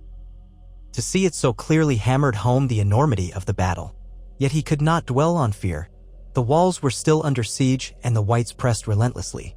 He fought his way through small clusters of them, calling out orders whenever he could. To his relief, the lines were holding better than he had expected. The presence of Unsullied, who never broke formation, provided an anchor. The Northmen, though often chaotic in war, fought with savage bravery alongside wildlings who had lost everything north of the wall. The Vale Knights, led by the newly arrived Robin Arryn's men, supported from the courtyard. They hammered back any breach with well-timed cavalry charges where the space allowed. A swirl of gray fur darted past his peripheral vision. He turned to see Ghost, Jon's dire wolf, tearing into a white's arm, severing it with a bone-crunching snap. The great white wolf leapt away, red eyes gleaming in the torchlight, searching for another foe. That gave Ned a pang of memory of his own dire wolf sigil. So many of his house's wolves had been lost, one by one, Lady, Grey Wind, even Summer. Only Ghost and Nymeria remained, or so rumor said. He steeled himself anew, hoping that these last wolves might endure. On the ground level, the first ring of defenses was buckling. Grey Worm called a retreat to the secondary trenches, lines of sharpened stakes with obsidian tips designed to force the dead to funnel themselves into narrower kill zones. Barricades made of wagon wheels and wood, all soaked in flammable pitch, were set ablaze at the first sign of an overwhelming push. Walls of fire rose, briefly slowing the whites, giving the defenders time to regroup. But the whites were fearless. They marched into flames as if indifferent to pain, burning and shrieking, yet still trying to push through. Farther within the yard, Sansa Stark moved among those who had taken refuge in the Great Keep, ensuring the last of the non-combatants were sent into the crypts beneath the castle. She wore a breastplate over thick layers of fur, though she carried no sword. She was not a warrior by training, but her presence and calm words steadied the hearts of those who cowered. Some tried to beg her to protect them personally, but she carefully directed them to gather in safe chambers, reminding them that soldiers were fighting at the gates to keep them alive. She met Brienne of Tarth's eyes more than once, exchanging grim nods. The tall woman guarded Sansa closely, sword in hand, scanning the corridors for threats. The faint tremors of the dragon battle overhead rippled through the stones of the castle. Regal's roar echoed from on high, and Ned glimpsed a rush of swirling wind as the dragon soared low across the courtyard. Jon was astride him, face streaked with soot and sweat. Regal's wingbeats churned the air, scattering ash and embers. For a moment, Ned caught Jon's eye. Their gazes locked in silent understanding. Then Regal beat his massive wings and ascended again, chasing after the undead dragon. Melisandre stood near the gates, chanting words in the old Valyrian tongue of her faith, arms raised to the stormy heavens. Her ruby glowed like a tiny sun. She beckoned for a row of Unsullied to stand in a circle around her, and they obliged, forging a protective ring with their locked shields. She began to recite incantations that sounded like thunderclaps. Gradually, a glow formed at the edges of the trench, igniting more fire, building a barrier of flame that rose higher than before. The wave of whites pressing against that line hissed, flailed, and burned. The shriveled stink of scorched flesh wafted across the battlefield. Yet the victory was fleeting. Beyond the firewall, a cadre of white walkers on pale horses advanced. Their spears shimmered with ice, and with a silent command, they seemed to gesture. The wind itself howled, swirling with unnatural frost that extinguished flames in a creeping wave. The watchers on the walls gasped as the blazing barrier began to sputter and die, ice crunching over the pitch-soaked wood. The White Walkers rode calmly through the gaps, flanked by whites in staggering numbers. Another wave advanced, pressing inexorably against the battered defenders. Ned slid down a short ladder to the courtyard, leading a handful of northern archers who had exhausted their arrows. He ordered them to switch to dragonglass axes or short spears. Moving as a small, tight wedge, they intercepted a group of whites that had forced a partial breach. Ned's heart pounded as he fought side by side with them. He parried a lunge from a dead soldier still clad in ragged Lannister armor, some poor soul from a long-ago battle. Another wight lunged with a rusted scythe. Ned angled his blade, meeting the blow near the crossguard, and kicked the creature squarely in the chest. It toppled onto sharpened stakes, pinned there and thrashing. An archer quickly speared it through the skull with a shard of obsidian. Shouts tore the air as men fell and rose again. The unnatural truth was that any who died and were not burned risked joining the enemy. Ned turned in time to see a Northman, half his face shredded by a wight's teeth, topple to the ground. The soldier's eyes flashed with the icy blue of undeath a moment later. With a heavy heart, Ned swung hard, ending him before he could fully rise, ensuring he would not rejoin the ranks of the dead. Davos Seaworth appeared amidst the fray, brandishing a dragonglass-tipped pike with more competence than Ned expected. "My lord," Davos shouted over the din, "the main gate is compromised. We're pulling back into the keep. We can't hold them out here much longer." Ned glanced around. The courtyard was a nightmare of swirling snow, firelight, and dark shapes. Bodies lay strewn across churned-up mud and frost. Even so, small bands of defenders fought tooth and nail. Tormund's roar echoed as he laid about with an axe, beheading 2 wights in rapid succession. Grey Worm commanded the Unsullied as they fell back in disciplined ranks, covering one another as they retreated. If they stayed any longer, they would be surrounded. "Fall back!" Ned roared, his voice carrying. "Everyone, back inside the walls. Form up behind the second gate." The words felt like lead on his tongue, for ceding ground was an ominous sign. But there was no choice. Winterfell's walls had been built for a siege against mortal foes, not an unending mass of the undead. The defenders rushed toward the inner yard, discarding broken shields, hoisting wounded men over shoulders. Sansa watched from a vantage point on the steps leading into the Great Hall. She grew pale at the sight of the retreat. Brienne was beside her, hand on her sword hilt, scanning for threats. To Sansa's relief, she saw that many still lived, though their lines were ragged and stained with blood. She spotted her father in the press, stepping through a battered archway. She could hardly believe the sight even now, though a fierce wave of gratitude rushed through her. He was still on his feet, still carrying that borrowed sword, though it dripped with foul ichor. A thunderous crash jolted them all. Ned glanced upward, heart leaping into his throat. The undead dragon, Viserion, had slammed into Regal overhead, grappling in midair. Blue flames spewed from the undead dragon's jaws, scouring Regal's side. Jon barely managed to hang on. Then Drogon swooped in, Daenerys leaning low, her silver hair whipped by the wind. Drogon's jaws clamped onto Viserion's neck, and the 2 living dragons spat flame at close range, engulfing the undead beast in swirling fire. For a moment, Ned dared to hope the intense flames might end the abomination. But the Night King upon its back seemed unaffected, the frigid aura of his presence combating even dragonfire. With a savage twist, he hurled a spear of ice at Drogon's flank, though Daenerys urged her mount to veer aside just in time. The spear grazed Drogon's wing membrane, causing him to roar in pain. The sky battle raged. The ground battle churned.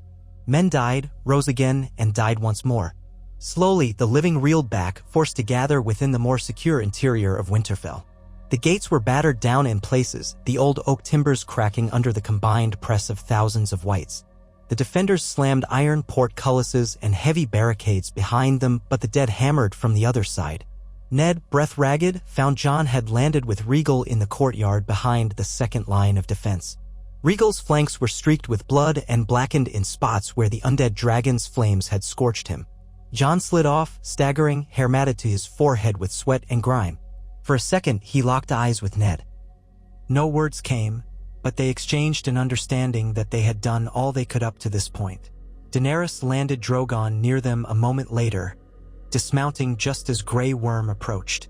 Tormund hurried in, carrying an unconscious comrade over one shoulder. Davos rushed to help. The yard was teeming with wounded, smoke, frantic aides.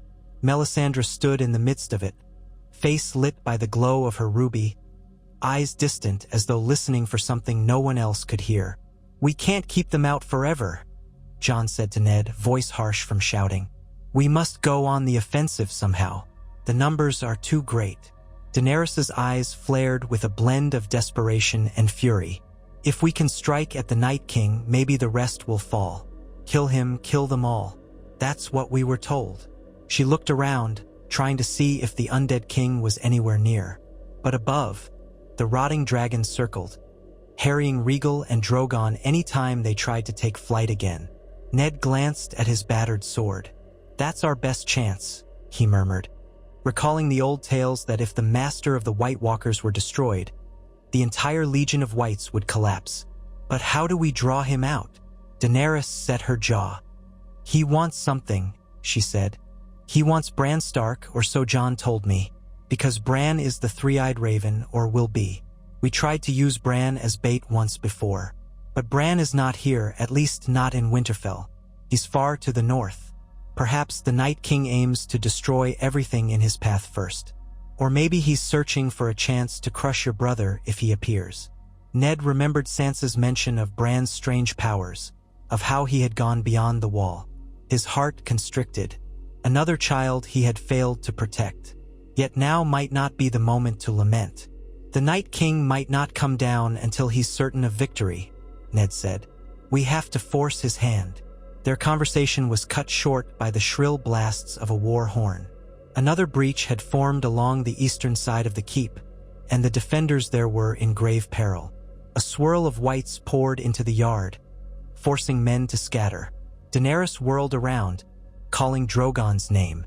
The dragon, wounded but still fierce, reared back and spewed fire at the encroaching horde. The flame bathed the undead in a roaring wave, lighting up the snow and stone, sending cinders dancing through the dark. A score of whites collapsed in charred ruin, but more streamed behind them. They clambered over blazing corpses, howling without voice, eyes glowing.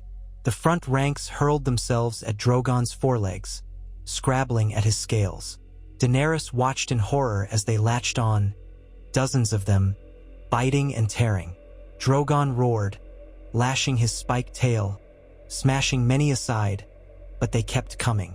Grey Worm led the Unsullied in a pike formation, trying to pierce the whites from behind, but the swirl of movement was chaotic. Ned rushed forward, ignoring the burn in his lungs, slashing at the undead that managed to slip past the Unsullied. One figure, dressed in a tattered Bolton sigil, lunged. Ned cleaved it across the chest. Another, a thin white with half its skull missing, tried to fling itself onto him, but he rammed his shoulder forward and hacked it down. Drogon managed to lift off partially, flapping furiously, shaking free many of the clinging whites. Some toppled to the ground in broken heaps. Daenerys scrambled away, nearly losing her footing on the blood-slick stones. Drogon's pained roars filled the air.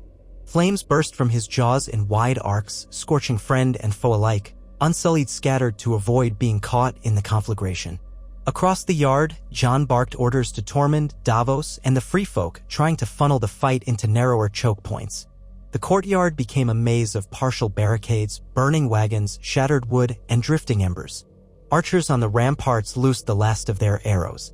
Many had run out of dragaglass arrowheads, forcing them to rely on normal shafts that did little unless they hit a White Walker. The whites pressed on, a mindless wave of decaying flesh. Amid the chaos, Ned saw Sansa near the Great Hall's doors, ushering the last few wounded inside, flanked by Brienne. He felt relief that she was alive, only for that relief to flicker into shock as, from a side passage, a cluster of whites spilled forth. They had found some hidden entry or battered down a lesser gate. The group moved quickly, racing down the corridor toward Sansa and the wounded. Brienne noticed them at once, brandishing Oathkeeper. She felled one with a deft strike, the Valyrian steel severing its head. But several more advanced, reaching with cadaverous fingers. Ned scrambled over debris, cutting through the courtyard, ignoring the icy sting in his muscles. "Sansa," he shouted hoarsely.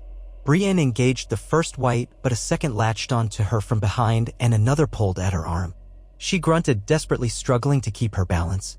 Sansa, holding a dragonglass-tipped dagger, tried to stab at the white that clung to Brienne, but she had little experience with close combat and her movements were hesitant.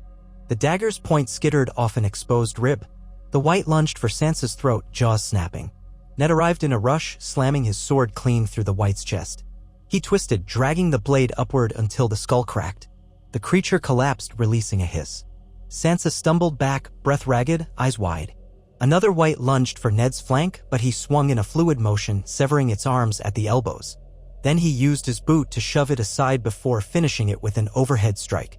Brienne tore free of her attackers, ramming the pommel of Oathkeeper into one white's face, caving it in, then decapitating the other with a swift, precise slash. She took a moment to catch her breath, meeting Ned's gaze in a fleeting moment of recognition.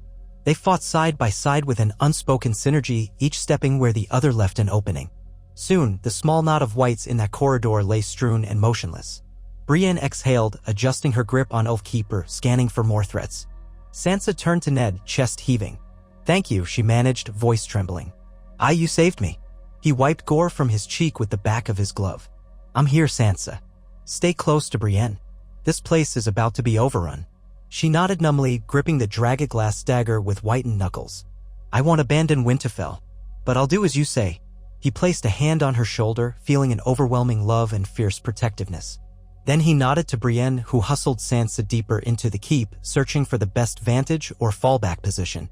Ned lingered only long enough to ensure they were safe from immediate assault. In the courtyard, the situation worsened by the moment. Whites poured through multiple breaches. A chilling wind whipped over the battlements. The White Walkers themselves advanced with deliberate grace, brandishing icy blades that cut through steel shields as if they were parchment. Each time a White Walker struck down a warrior, the corpse would soon rise unless destroyed by fire or dragonglass. In too many places, men were too overwhelmed to manage the flames. Ned made his way back toward Jon, who stood near a small dais formed by broken stones and an overturned cart. Jon called out to Daenerys, who had just managed to get Drogon airborne again despite the dragon's wounds. She hovered overhead, blasting the undead with flame whenever possible. Her eyes scanned for the Night King's position. Jon, seeing Ned approach, beckoned him closer. "The center's about to collapse," Jon said, voice hoarse. "We need to rally at the Godwood or we'll be routed entirely."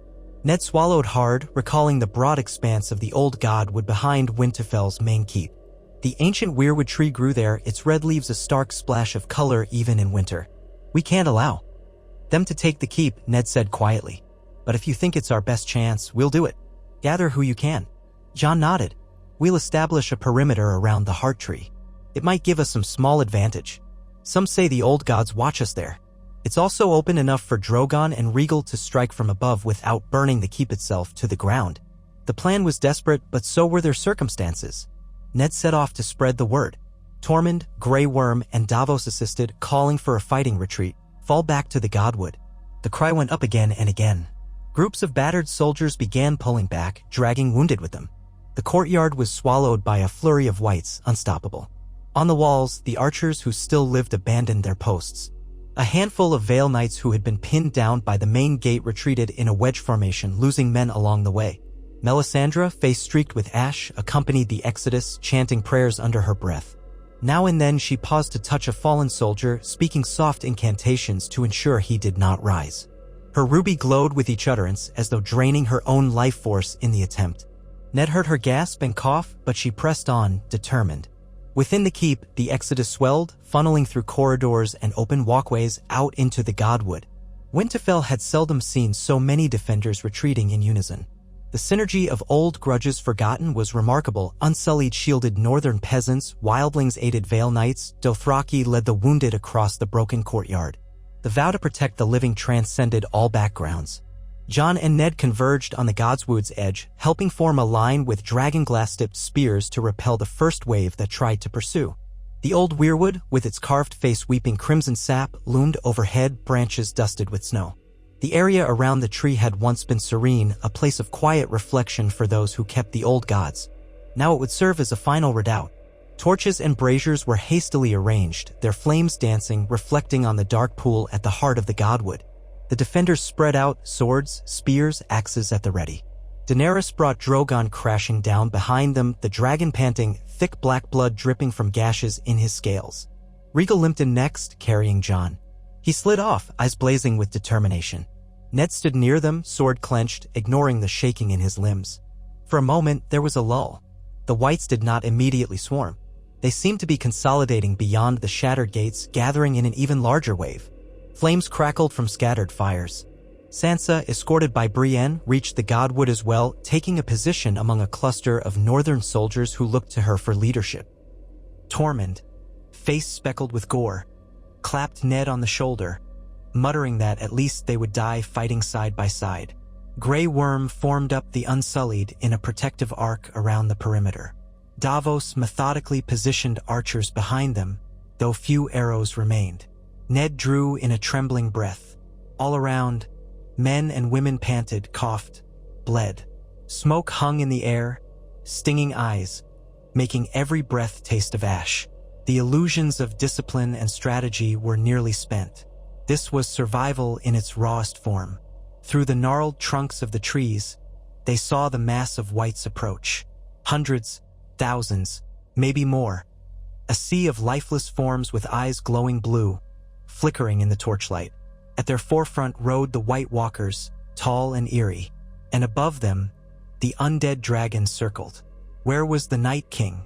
Ned scanned the darkness, unable to spot him at first. Then he heard a collective gasp. Emerging through the husks of the orchard, mounted upon an immense dead horse, came the Night King himself, silent and terrible. Ice crystals formed where his steed's hooves touched the ground. His pale skin reflected the cold moonlight that pierced the clouds. On his brow glinted the crown of icy horn-like ridges. He carried a spear of shimmering ice, reminiscent of the one that had felled Viserion. Daenerys hissed in fury, placing a hand on Drogon's flank, urging him to rise and unleash Dragonfire. But Drogon, still wounded, struggled to lift his bulk. He managed a partial coil, wings beating, chest expanding. Flames burst from his maw, surging across the space toward the Night King. A roar of intense fire lit the godswood in a lurid glow. The Watchers shielded their faces from the heat. When the flames subsided, the Night King sat unmoved, unburnt. His cold aura had parted the Dragonfire like a stone in a river. A flicker of despair rippled through the defenders. If Dragonfire could not kill him, what would? Jon advanced, brandishing Longclaw, determined to try once again to face the Night King in single combat. Ned's heart twisted at the sight of his son heading into mortal peril. But he also knew Jon was their best chance. Longclaw, being Valyrian steel, could harm White Walkers. Perhaps it could harm their king as well. Jon shouted, "Cover me!" He sprinted forward. A handful of the Unsullied accompanied him, brandishing their spears.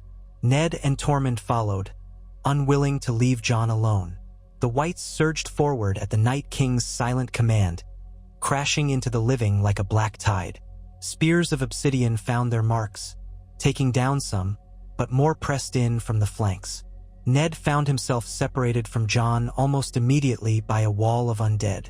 He hacked through them, focusing on survival with single-minded determination.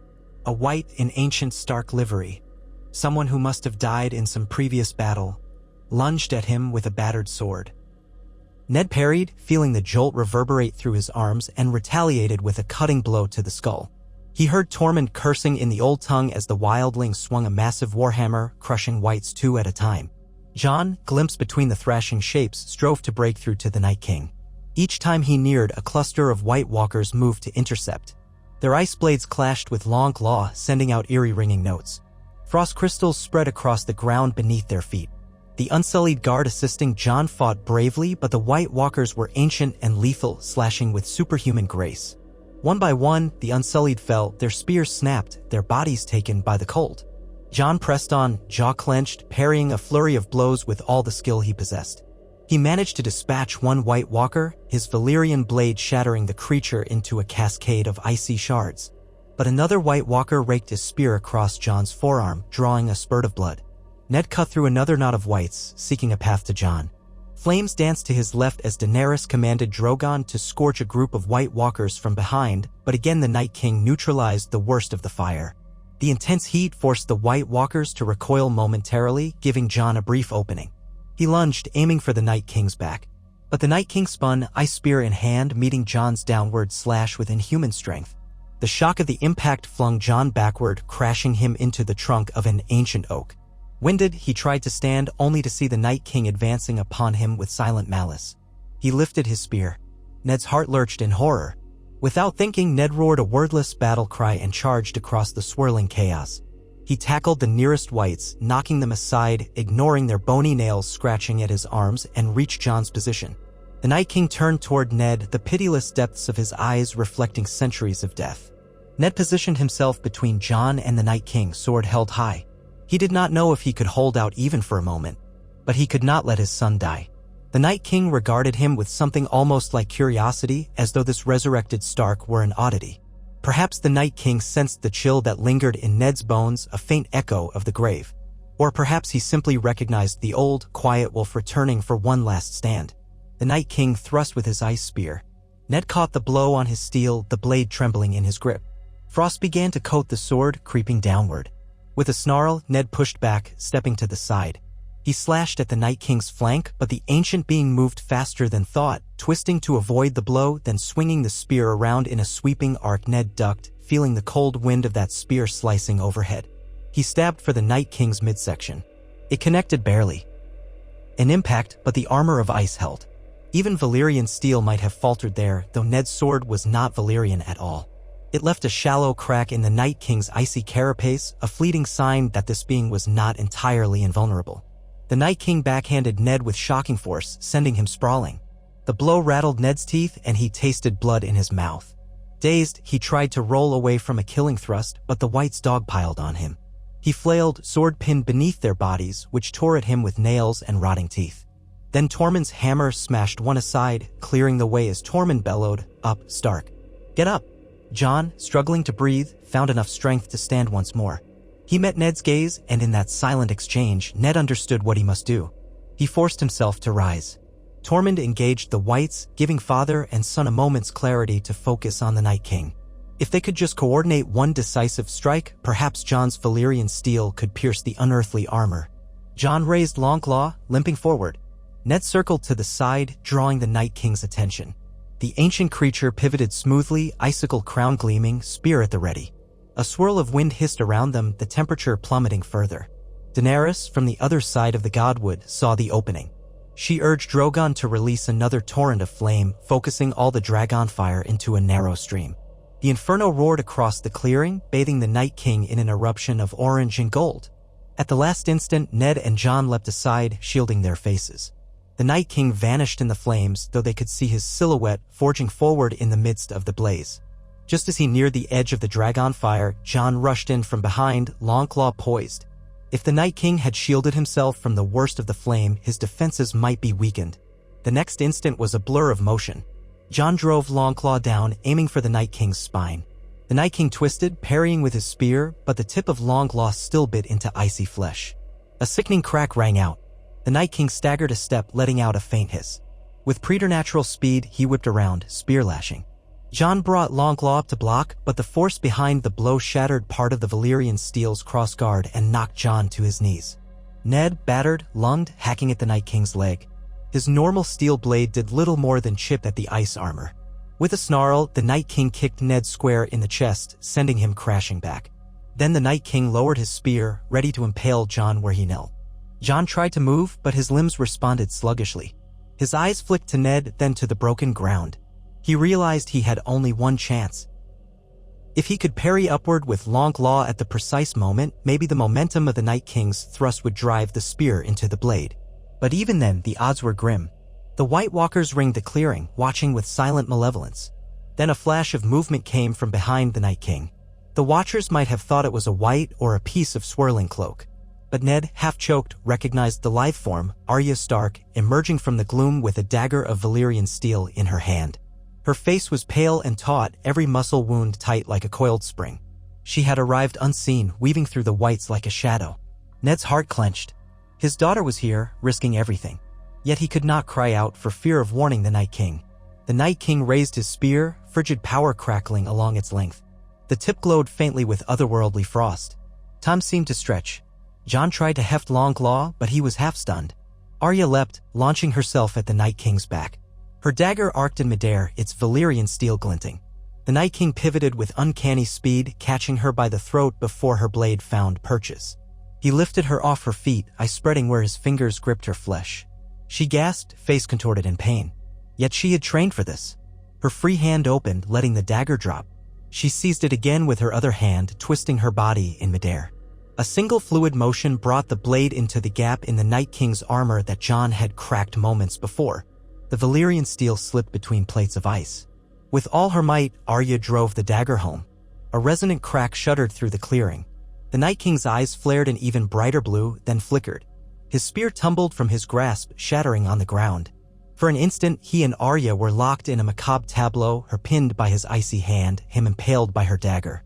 Then cracks spiderwebbed across his body, and he shattered like frozen glass. Arya fell, gasping, her throat raw from his grip.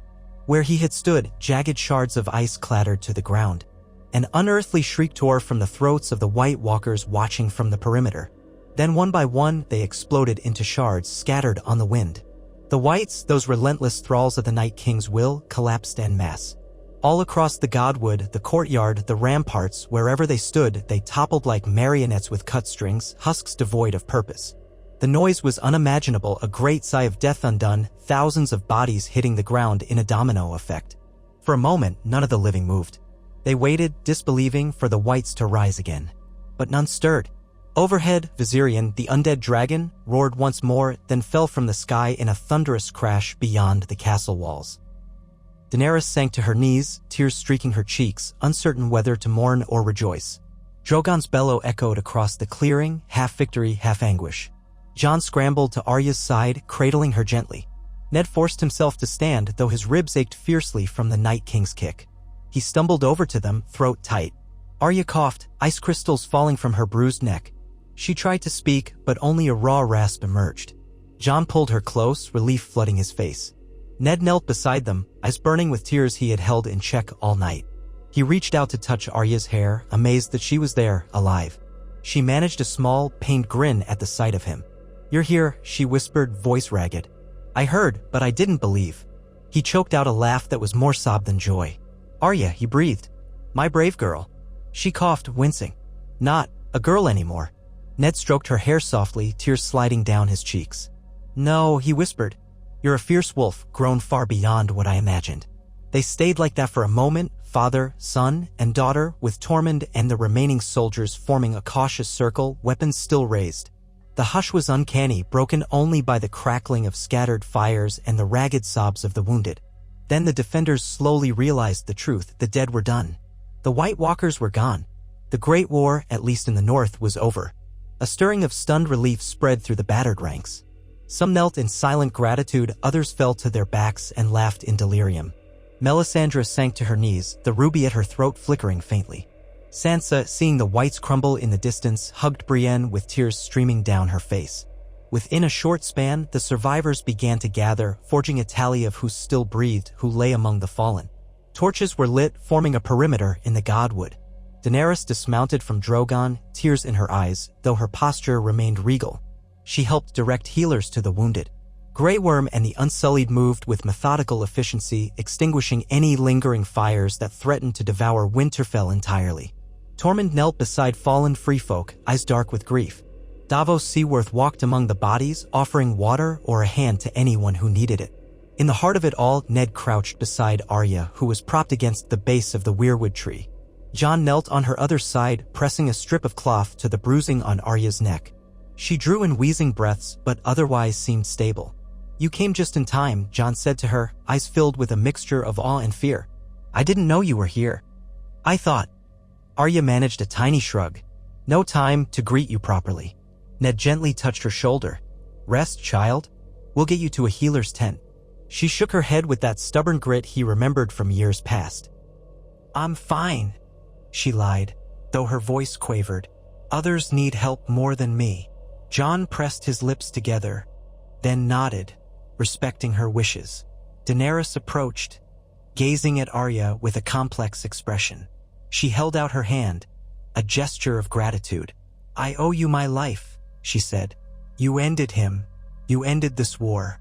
All of us owe you." Arya swallowed, but said nothing. She seemed overwhelmed by both pain and the magnitude of her actions. Ned cleared his throat. "We owe each other. None of this was done alone." He rose, wincing at the pain in his ribs, offering a hand to Daenerys. She accepted it, standing side by side with him. She gazed at the ruin of the battlefield, tears threatening to fall again. Winterfell was ravaged. The courtyard was piled with bodies, friend and foe alike. Parts of the walls had collapsed, burned, or been battered down. Smoke rose from countless fires. But the living remained, and by a miracle they had driven back the tide of night. Eddard Stark took a moment to close his eyes, whispering a silent prayer of thanks to whatever powers had given him this chance. He thought of Rickon, Catelyn, Robb, the thousands of innocents who had perished, and he wept inside for them. Yet he also felt a surge of fierce determination. The North still stood. His children still stood. There would be a tomorrow after all. They spent the rest of that night tending to the wounded and ensuring that no pockets of whites remained hidden. Men and women scoured every corner of Winterfell, carrying torches. The crypts were opened where the terrified civilians had sheltered. Sansa personally descended with a guard, ensuring that no horrors had spread there. She found those in the crypts shaken but alive, shivering in the cold darkness, but untainted by the undead that had nearly destroyed them. Dawn came slowly, pale and tentative, as if uncertain whether it would shine upon a living world or a kingdom of corpses. As the gray light spread, Ned walked the ramparts. His limbs felt heavier with every step. More than once, he had to lean against the stone, pressing a hand to his aching ribs. He saw what remained of the battlefield. The shriveled husks of the whites lay in twisted poses, forever stilled. Occasionally, a partial skeleton or disjointed limb littered the edges of the yard. The gates were shattered, the main hall scorched. Smoke drifted in ghostly tendrils. Yet over it all, the Stark banners still flew, tattered but defiant. In the hush, he heard footsteps behind him. Turning, he saw Sansa. She looked exhausted, eyes ringed with shadows, but her posture was proud. They exchanged a long, silent look before she joined him in surveying the ruin. "Too many dead," she said softly. "We'll be digging graves for weeks. Or burning them as we must. No chance to bury each one properly. The funeral pyres will stretch across the fields." Ned closed his eyes. "We'll honor them as best we can. At least we have the chance to do so." She nodded. "Father, I'm so grateful you're here." Yet her voice wavered. "I keep wondering if this is real. If at any moment I'll wake in King's Landing or in Ramsay's clutches or someplace worse." He gently placed an arm around her shoulders, drawing her close. "This is real," he said. "You have suffered, Sansa. You and all our family. Perhaps the gods have granted us a small mercy in returning me, even if it's only for a short time. I don't pretend to know why." She leaned her head on his shoulder, exhaling. "I don't need to know why," she whispered. "It's enough that you're here." They stood like that, father and daughter, until more footsteps sounded. Jon and Arya approached, the latter looking pale but standing on her own. Behind them strode Bran Stark, who had just arrived. The Watchers might have questioned how he managed it, but it seemed he had come south from wherever his visions had taken him, guided by some deeper knowledge that the final confrontation was here. He sat in a wicker chair that Mira Reed and a few others pushed gently across the rubble. His eyes were distant, as though seeing more than the physical world offered. Ned's breath caught at the sight of Bran, alive, grown tall, though crippled. He moved toward him, heart pounding. Bran tilted his head as though acknowledging many things at once, the swirl of memory, the tapestry of fate, the father who had raised him, the father who had died, and the father who now stood reborn. "Bran," Ned said softly, kneeling so he could be at eye level. "My boy." Bran looked at him with calm solemnity. "Father," he replied, voice distant. "I saw this. Or I saw glimpses of it in the Weirwood dreams. I knew you'd be here." Ned hesitated, tears threatening to blur his vision. He wanted to pull Bran into a fierce embrace, but he sensed a profound change in his son, something that set him apart from the others. There was a gentle detachment in Bran's gaze, as though part of him existed outside mortal concerns. Even so, a small smile curved his lips. Ned reached out and touched his cheek, and Bran leaned into the gesture, acknowledging the bond that remained. Jon rested a hand on Ned's shoulder while Arya stood by quietly, arms folded. They all gazed at Bran. The hush that settled over them felt like a respite from the horrors of the night. "You did it," Bran finally said, looking at Arya. "You stopped him." Arya shrugged, though her eyes flickered with unspoken emotion. "It wasn't just me. Everyone had a part." Sansa approached, completing the circle of Starks around Bran's chair. "We're together," she murmured. Finally. A tremor rippled through Ned's body, a surge of relief mixed with sorrow for those who were gone. He gathered them all in a gentle, protective gaze. "We've lost so much," he said softly, "but we have each other." One by one, they acknowledged the truth of that. In the background, Daenerys and her retinue began to approach. Tyrion Lannister was with her, observing from a careful distance, letting the Starks have their moment. Grey Worm oversaw the Unsullied, who methodically cleared away white remains. Tormund busied himself rummaging for survivors, calling out names. Davos helped reorganize the living to tend the wounded. Among the free folk, cheers drifted up as they realized dawn had broken on a world free of the Night King's tyranny. After a while, Ned rose, nodding to Bran. "We'll talk more," he promised.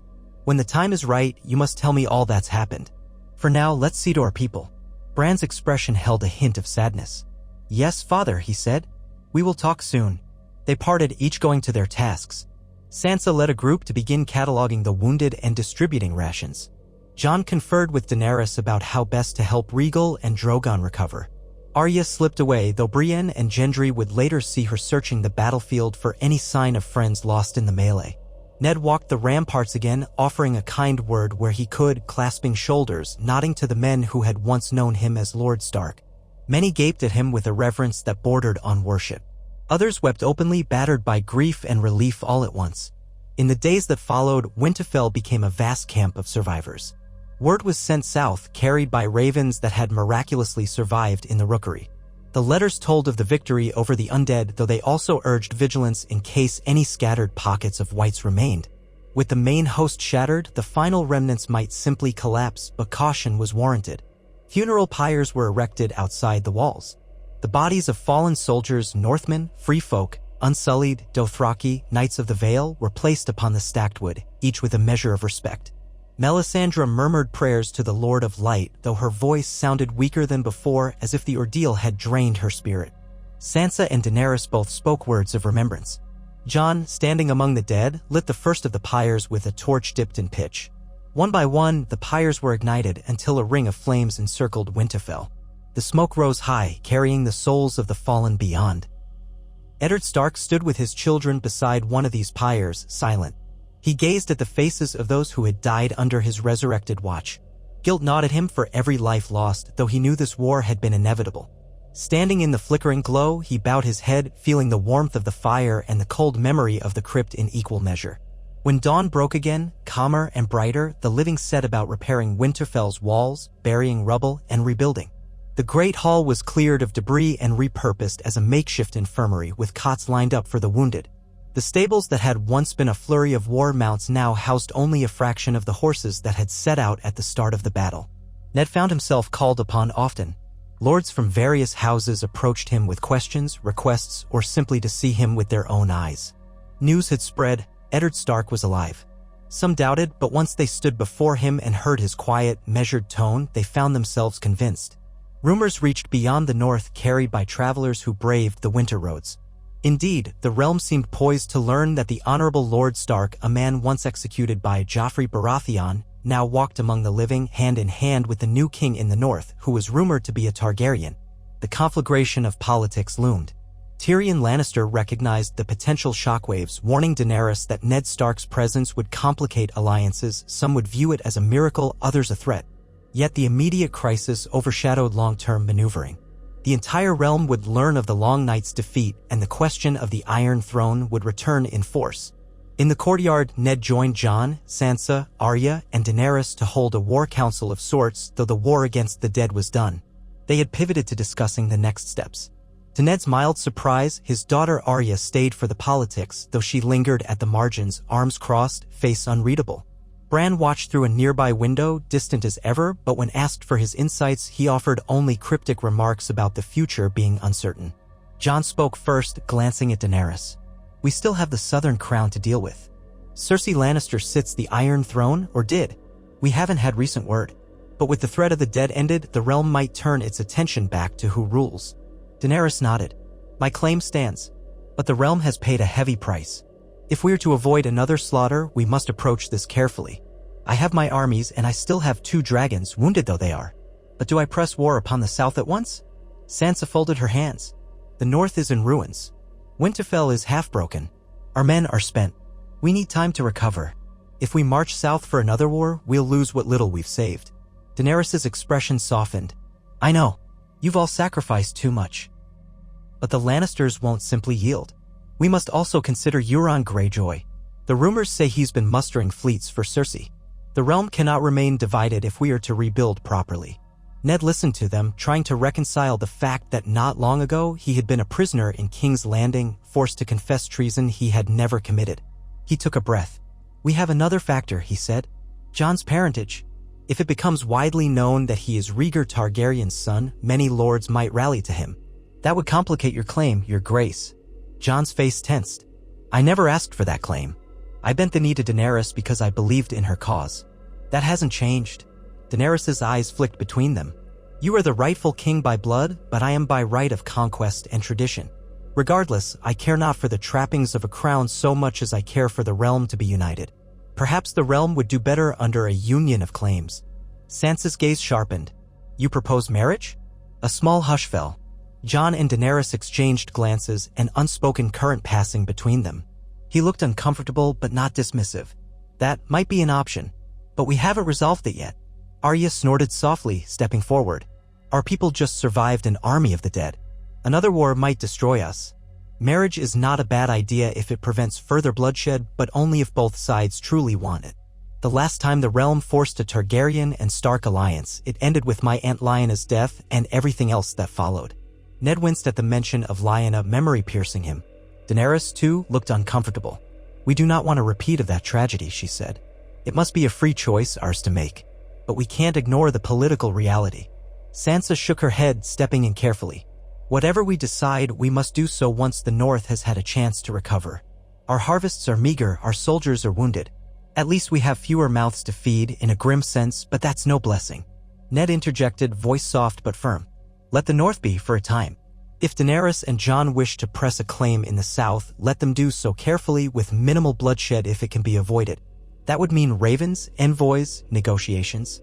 Maybe some lords will see reason now that the Night King is gone. Perhaps they'll realize we need unity. Jon's expression was torn. I don't relish more war, but I've seen Cersei's games.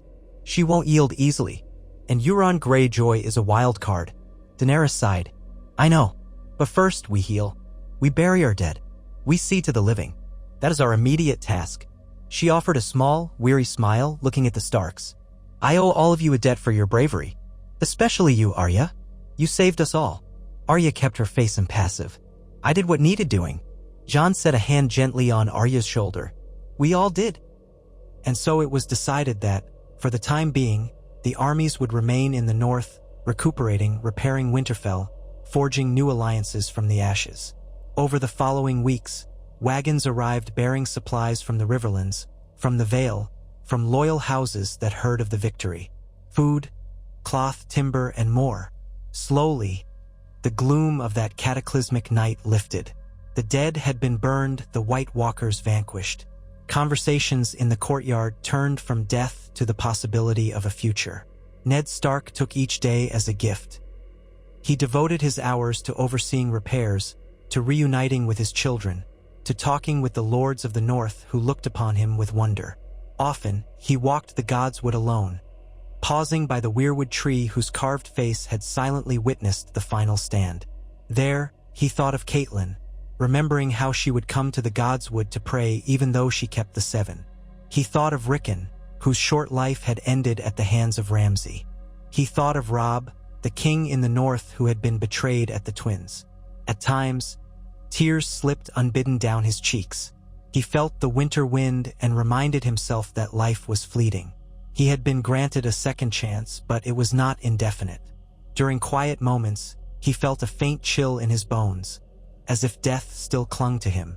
He wondered if, one day, the Lord of Light or the old gods would call him back to the grave. But he would not waste these hours in fear. He would do all he could for the North, for his children, for the realm. Eventually, Jon and Daenerys began to plan a journey south. They would take some forces to parley with Cersei, to show the realm that the Targaryen banner and the Stark banner stood as one. Tyrion and Davos would serve as envoys. Tormund opted to return beyond the wall once spring came, leading any free folk who wished to resettle. Grey Worm and the Unsullied pledged themselves to Daenerys still. Arya declared she had other roads to walk, speaking of unknown names on her list, though she did not reveal them. Sansa would remain as Lady of Winterfell, overseeing the North's recovery. One day, Ned stood on a battlement that overlooked the courtyard where preparations for departure were underway. Horses were being saddled, wagons loaded. Jon was near the stables, tightening a strap. Daenerys spoke with Tyrion, the two of them conferring in low tones. ghost prowled near Jon's legs, occasionally lifting his red eyes to track the activity. Sansa joined Ned, scanning the bustle below. "They're leaving us," she said softly, "to parley with Cersei. I can't say I envy them that task. If the stories about her are true, we'll be lucky if she doesn't set the whole South ablaze." Ned exhaled. "Perhaps, but Jon has come this far. If anyone can make her see reason, it might be him. And Tyrion knows his sister's mind as well as anyone. Daenerys is formidable. Together, they stand a chance. But we must be ready for any outcome." Sansa nodded. "I'll keep the North strong in their absence. And you? Will you go with Jon?" Ned looked down at his hands, scarred and lined. "No," he said quietly. "This is my place now. Winterfell needs me too. Moreover, I'm tired, Sansa. I've done my fighting. My part in this was to stand against the Night King. The realm must shape its own future. Maybe it's selfish, but I want to spend the time I have left near you and your siblings." Sansa set a hand on his arm. "You've earned it, father. Besides, I'm glad you'll stay. We'll need your wisdom. The North faces a long road to rebuild." They shared a moment of quiet companionship. Then a horn sounded below, announcing that the southern party was ready to depart. Jon mounted his horse, glancing up at the ramparts. He met Ned's gaze and offered a small, reassuring nod. Ned returned it, pride and love mingling in his heart. Daenerys mounted a pale horse of her own, regal and determined. Tyrion rode by her side, while Grey Worm and a phalanx of Unsullied brought up the rear. Some knights of the Vale joined the column, as well as a scattering of northern volunteers. The gates creaked open, still scorched and battered, but functional, and the group rode out, banners snapping in the cold wind. Ned watched them go until they vanished beyond the bend in the road. He prayed silently for their safety. He prayed for the realm. Then he descended the steps, returning to the courtyard. Men and women still bustled about, clearing rubble, feeding horses, mending armor. A cold sun shone overhead, but at least it was not hidden. Some of the gloom seemed lifted. As he passed through the courtyard, he spotted Arya speaking with Gendry near the old forge. The young blacksmith had begun repairs on shattered weapons, forging anew from scraps. Arya looked restless, as though she yearned for the open road. Ned caught her eye and beckoned for a moment alone. She walked over, uncharacteristically hesitant. "You're leaving too?" he said, not really a question. She studied him with those gray eyes, a hint of the child she once was shining through. "I have unfinished business. A list of names. I can't stay in one place. There's too much of the world left to see." He smiled gently. "I won't try to stop you. I've heard what you've become, a traveler, a survivor, a fighter. You saved us all, Arya. I'm proud, even if I hardly know this new version of you." Something flickered in her gaze. "You know me. Even if I've changed, I'm still me. It's just, the world forced me to become something else too." Ned rested a hand lightly on her shoulder. "When I was a boy, your grandmother used to say the blood of wolves runs strong in some of us. You have it in you, the wild spirit, the courage. Robb had it too. But you're alive, and that's what matters. Promise you'll be careful out there, child?" She nodded. "I promise. And I'll return if I can. This time I will come back." He squeezed her shoulder, fighting emotion. "Safe travels, Arya." With that, she turned and walked away, stopping only to exchange a few words with Gendry before disappearing into the shadows of a corridor. Days later, she too would depart Winterfell on horseback, heading west or possibly south. None were certain exactly where. And so Eddard Stark remained in Winterfell with Sansa and Bran. The tasks of rebuilding were immense. Every morning, Ned rose early, touring the walls, speaking with stonemasons about how to best restore collapsed towers. He consulted with farmers about the next planting season, though it was still winter. He worked with stewards to manage the incoming shipments of grain. He saw to the families of the fallen, ensuring that orphans and widows received what aid Winterfell could spare. Along the way, he encountered disbelief, gratitude, or awe. He tried not to let it weigh on him. He was only a man, albeit one who had crossed the threshold of death and returned. The North needed him, so he gave what he could. Sometimes at night, he would meet privately with Sansa or Bran or both. They spoke of the future, of how to unify the houses, how to handle rifts. They spoke of personal matters too, of how Rickon might have grown had he lived, of the question of what lay beyond the veil, of the shifting alliances in the south. Ned's exhaustion often grew as though his resurrected body bore a hidden limit. Yet he pressed on, determined to spend each day meaningfully. Rumors trickled in. Cersei had refused to yield, though she was weakened by internal strife. Daenerys and Jon were negotiating with certain southern lords, forging pacts. Euron Greyjoy's fleet prowled the narrow sea. The shape of the realm's future was unclear. But for the first time in what felt like centuries, the threat of annihilation by the dead was gone. Life could go on, messy and uncertain as it might be. One evening, as Ned walked through the Godswood, he found Melisandre standing before the heart tree. Her red robes were tattered, her eyes half-lidded with fatigue. She turned at his approach, the ruby at her throat casting a faint glow. "My lord," she said softly, "you endure." He inclined his head. "Thanks in part to you." She considered him, her expression unreadable. "The Lord of Light allowed me to bring you back. And Jon Snow. Perhaps this victory was the reason for our powers. Perhaps there are more reasons yet undiscovered." Ned let out a slow breath. "I don't know. You've done what few would even dream. I thank you for it, though it feels beyond my ken." She lowered her gaze. "I have seen many visions in the flames, some that proved false, some that proved true. Now the future is murky again. My purpose might be at an end. Perhaps it's time for me to rest." He felt a flicker of concern. "Rest? You've traveled far, fought hard. But the world may still need your counsel." She shook her head with a faint, sad smile. "My counsel is tainted by mistakes, by illusions. The realm must find its own way. My part, I sense it is finished." Before Ned could say more, she turned away, moving with careful grace toward the edge of the Godswood. That was the last time he saw her. By dawn, she was gone, leaving behind only footprints in the snow that led beyond the walls. Some whispered she had walked into the wilderness and never returned, letting the last remnants of her magic fade with the dying winter. In the weeks that followed, Ned often thought of her, of the mysteries and sacrifices bound up in resurrection. Perhaps, he mused, her departure signaled that they were to shape the realm without reliance on prophecy. For all the power that had brought him back, there remained the everyday tasks of leadership and survival. When winter at last began to break, with faint hints of warmth in the breeze, the north stirred with renewed hope. Snow melted from the outer roads, trickling into streams, revealing black earth. Farmers prepared the fields. Birds reappeared in the sky, tentative but curious. The battered stones of Winterfell echoed with new life.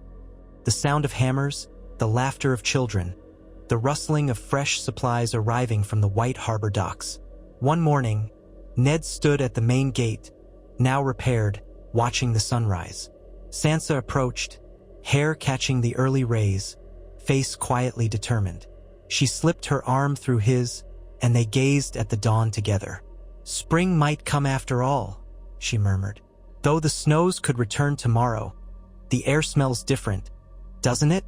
He nodded. "Yes, renewal." Her eyes glistened with emotion. "We would have none of this if the dead had triumphed.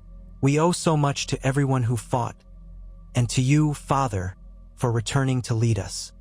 He sighed, placing his hand gently over hers. "Perhaps I was just a piece on the board.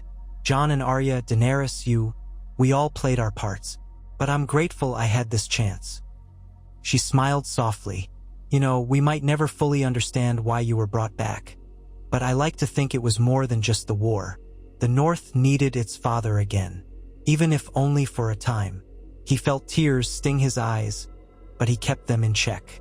"Then let me be that father, Sansa, for as long as the gods allow." A crow cawed overhead, taking flight from the battlements.